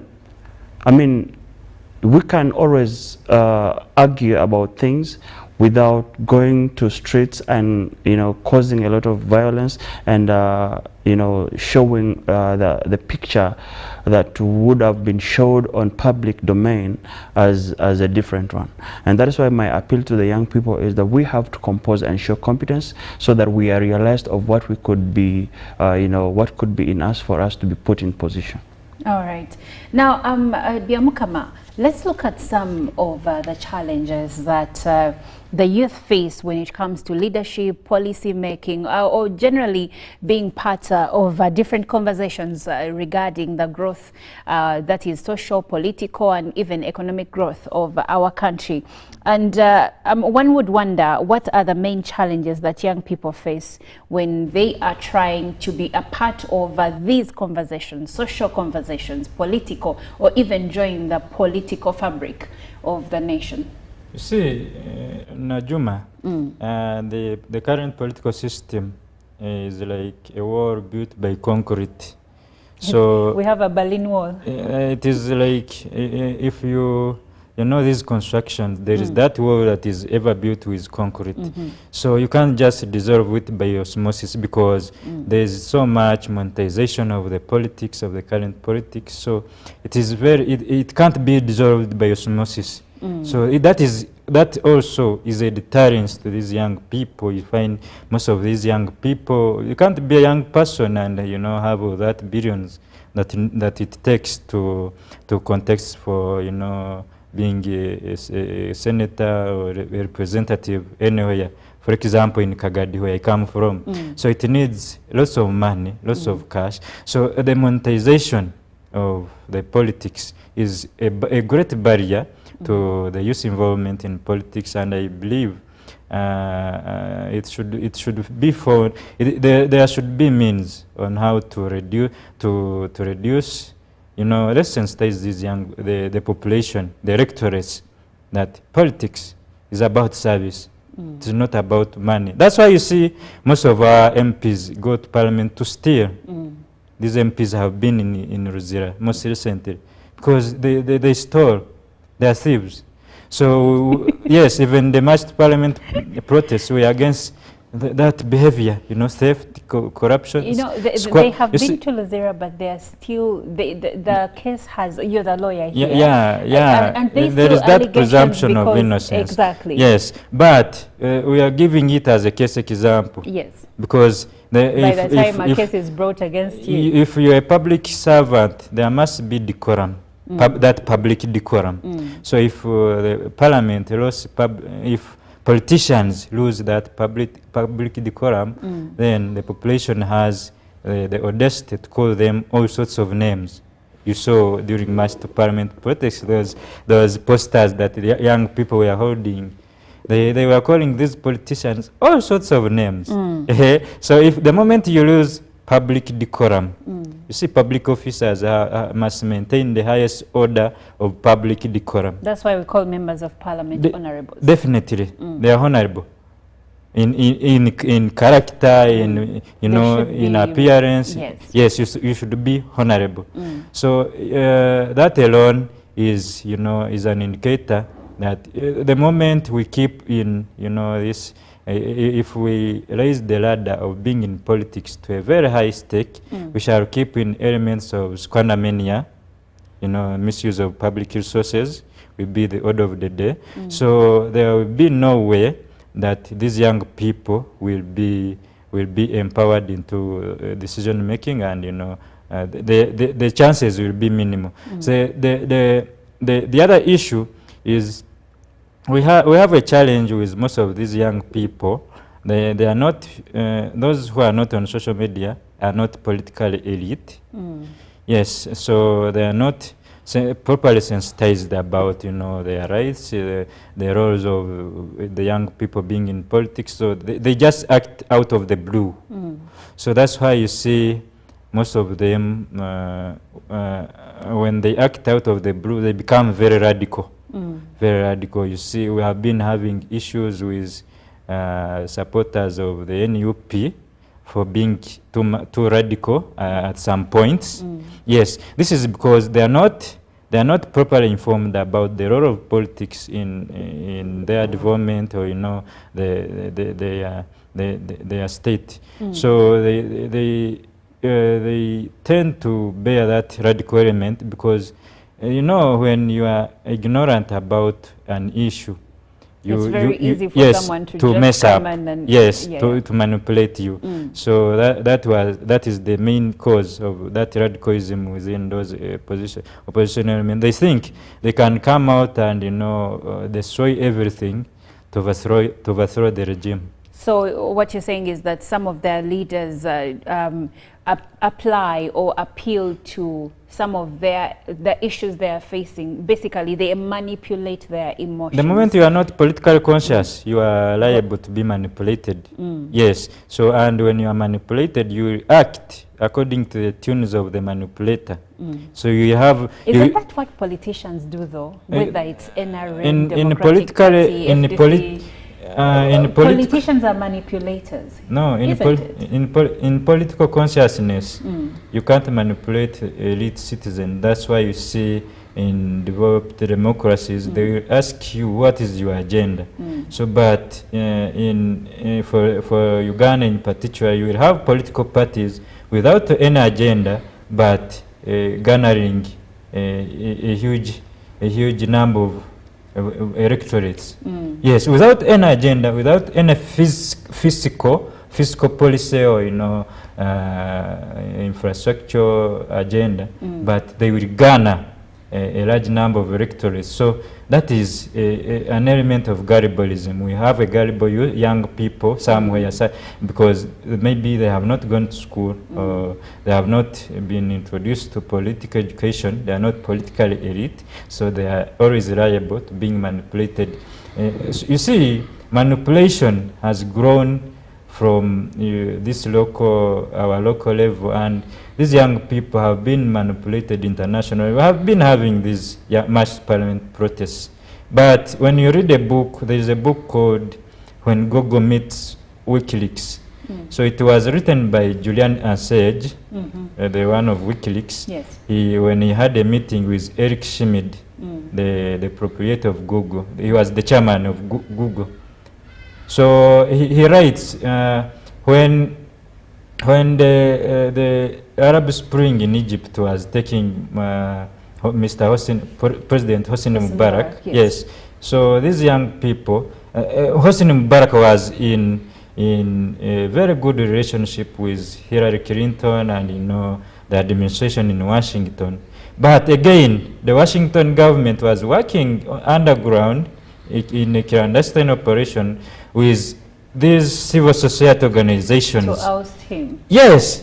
So these young people have been manipulated to that level because they are not politically conscious about what would be the implications of a foreign masterminded change of government to their own state or to their own welfare.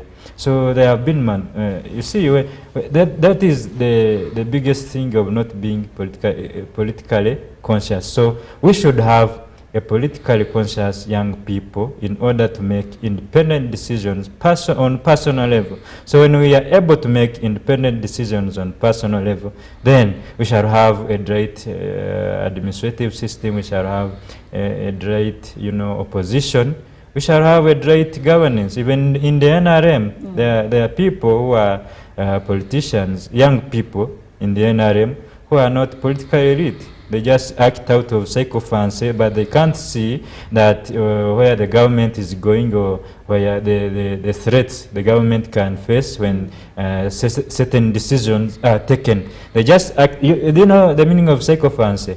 Sycophancy is a behavior or a character where you tend to praise everything that comes on your way. And you do not stop yourself to actually objectively think about certain things. Definitely. And see the you don't think on the opposite side. Okay, Chemo, yes. that's a key thing, because I've always asked myself personally, does it mean that when you support a certain party, be it the ruling party or any other party, does it mean that everything the party stands for is a yes for you? Now, and excuse me, sycophancy is a very bad character in politics. Most regimes that have relied on sycophancy, they have ended up in a double fall.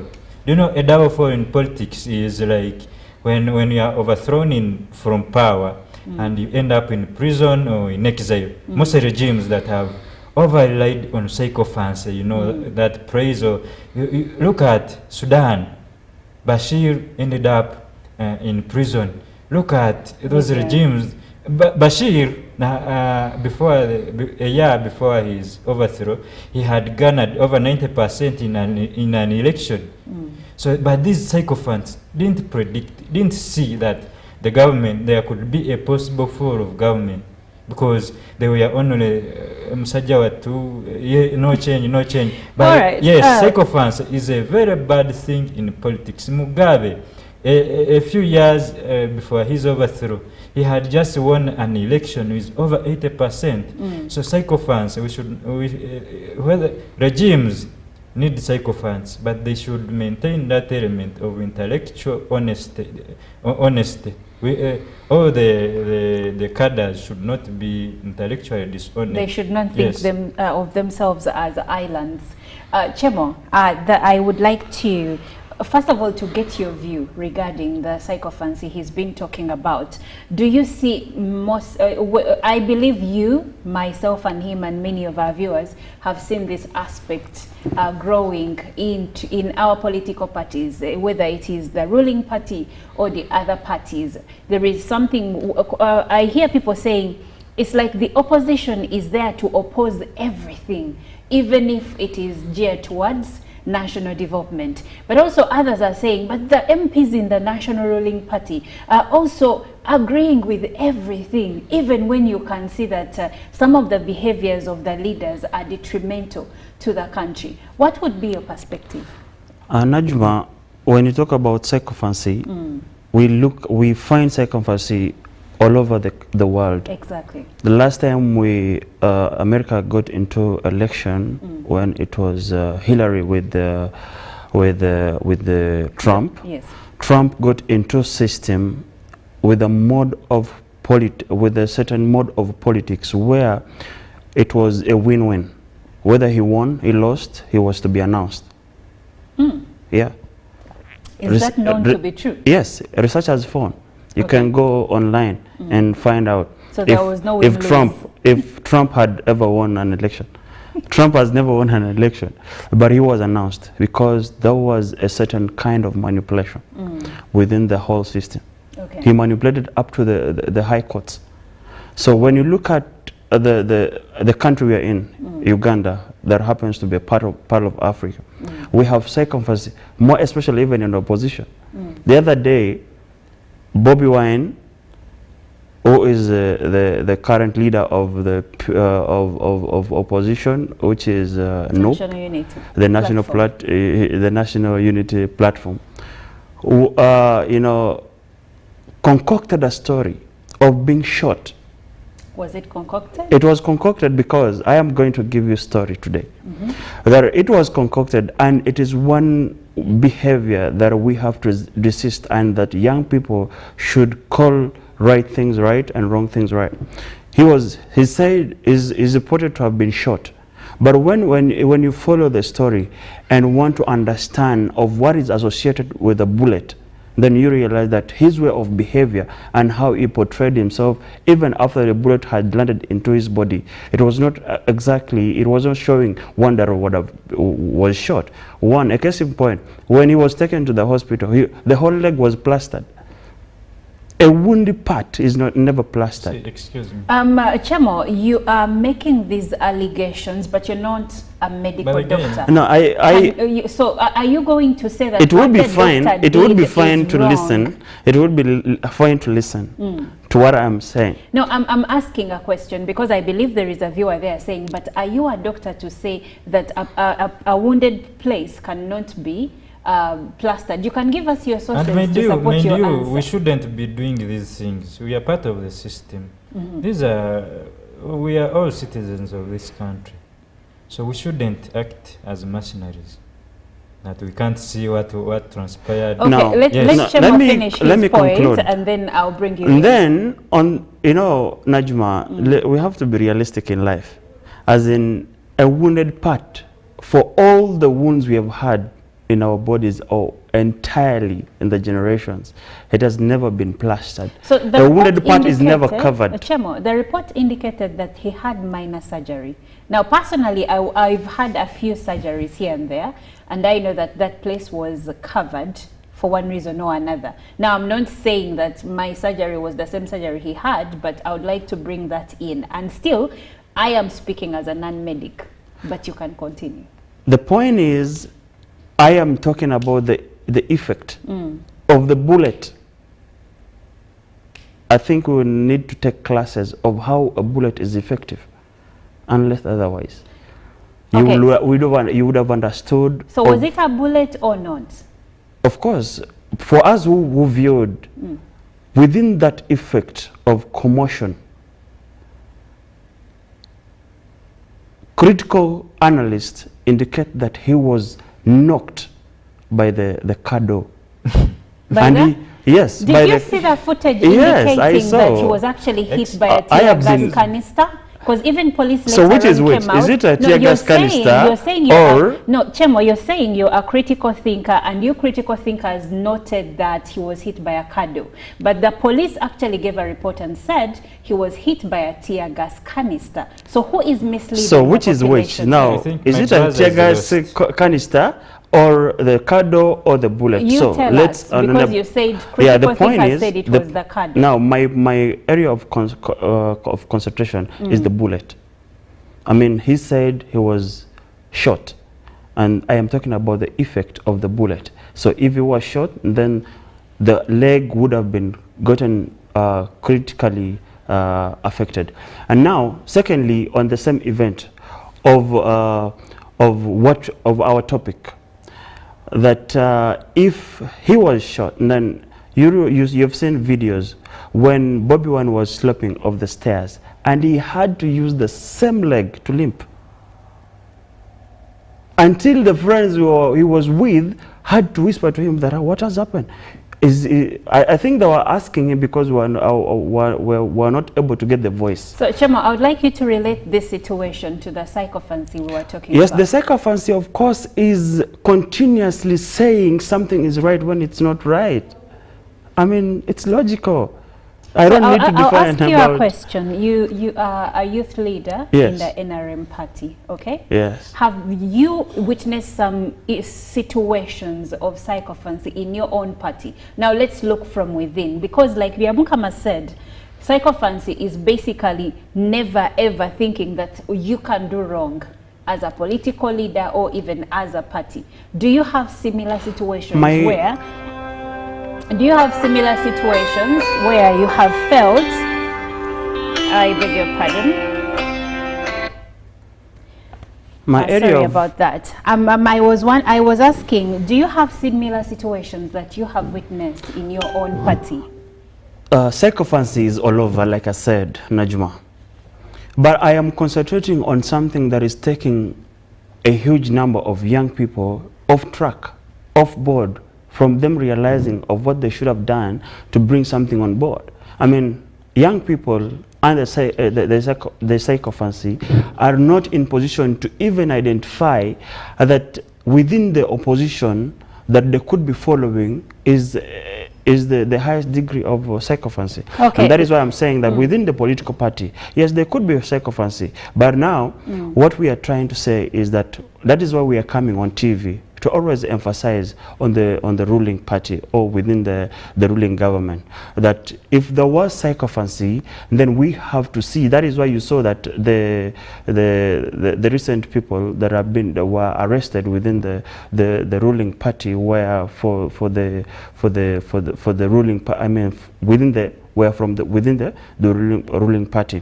And that is why we are saying that now that it has reached a time where we are also able to realize sycophancy within the ruling party. Within the ruling party. Yes. Thank you so much. I have a comment coming in from Segonja Kelly Henry from Nansana, and he says where most of the young people are living, the problem, he says from Nansana where most of the young people are living, I think he means in Kampala Metropolitan, and he says the problem is when young people try to engage themselves in changing the world, they are told they have no experience. And Mohimbura Benon from Mitoma, currently in Arua City, says the big number of the youth particularly have low self-esteem and inferiority complex. They think involvement in politics, one should be an adult and rich. The youth need to understand our active role in politics of the country. The lack of political knowledge is a setback also. The civic organizations need to do serious sensitization of the youth. They need to hold the role of managing the country in particular. Thank you so much. I see your views coming through, but we've run out of time, so we cannot continue. But the conversation continues online.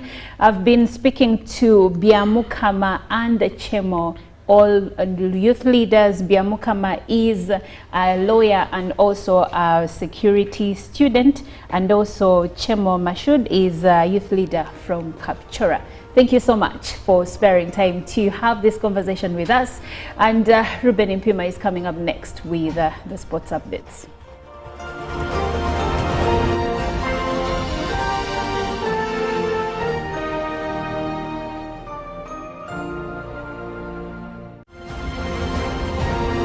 Live from UPC Studios in Kampala, this is Good Morning Uganda.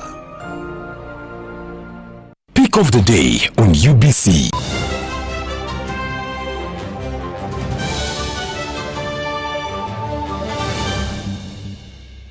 was brought to you by To the normal. They run in banks for loans, and guess what? They fail and these schools are being taken over, and some never return as schools, but something else. Wow. Sad news indeed coming in from Chinawataka. Also now you think about the parents that had already paid school fees and boat requirements for their children. Though on a bright note, we are thankful, Robert, there was no fatality, right? Yes, there wasn't. At least there wasn't a loss of life, and for that we are thankful.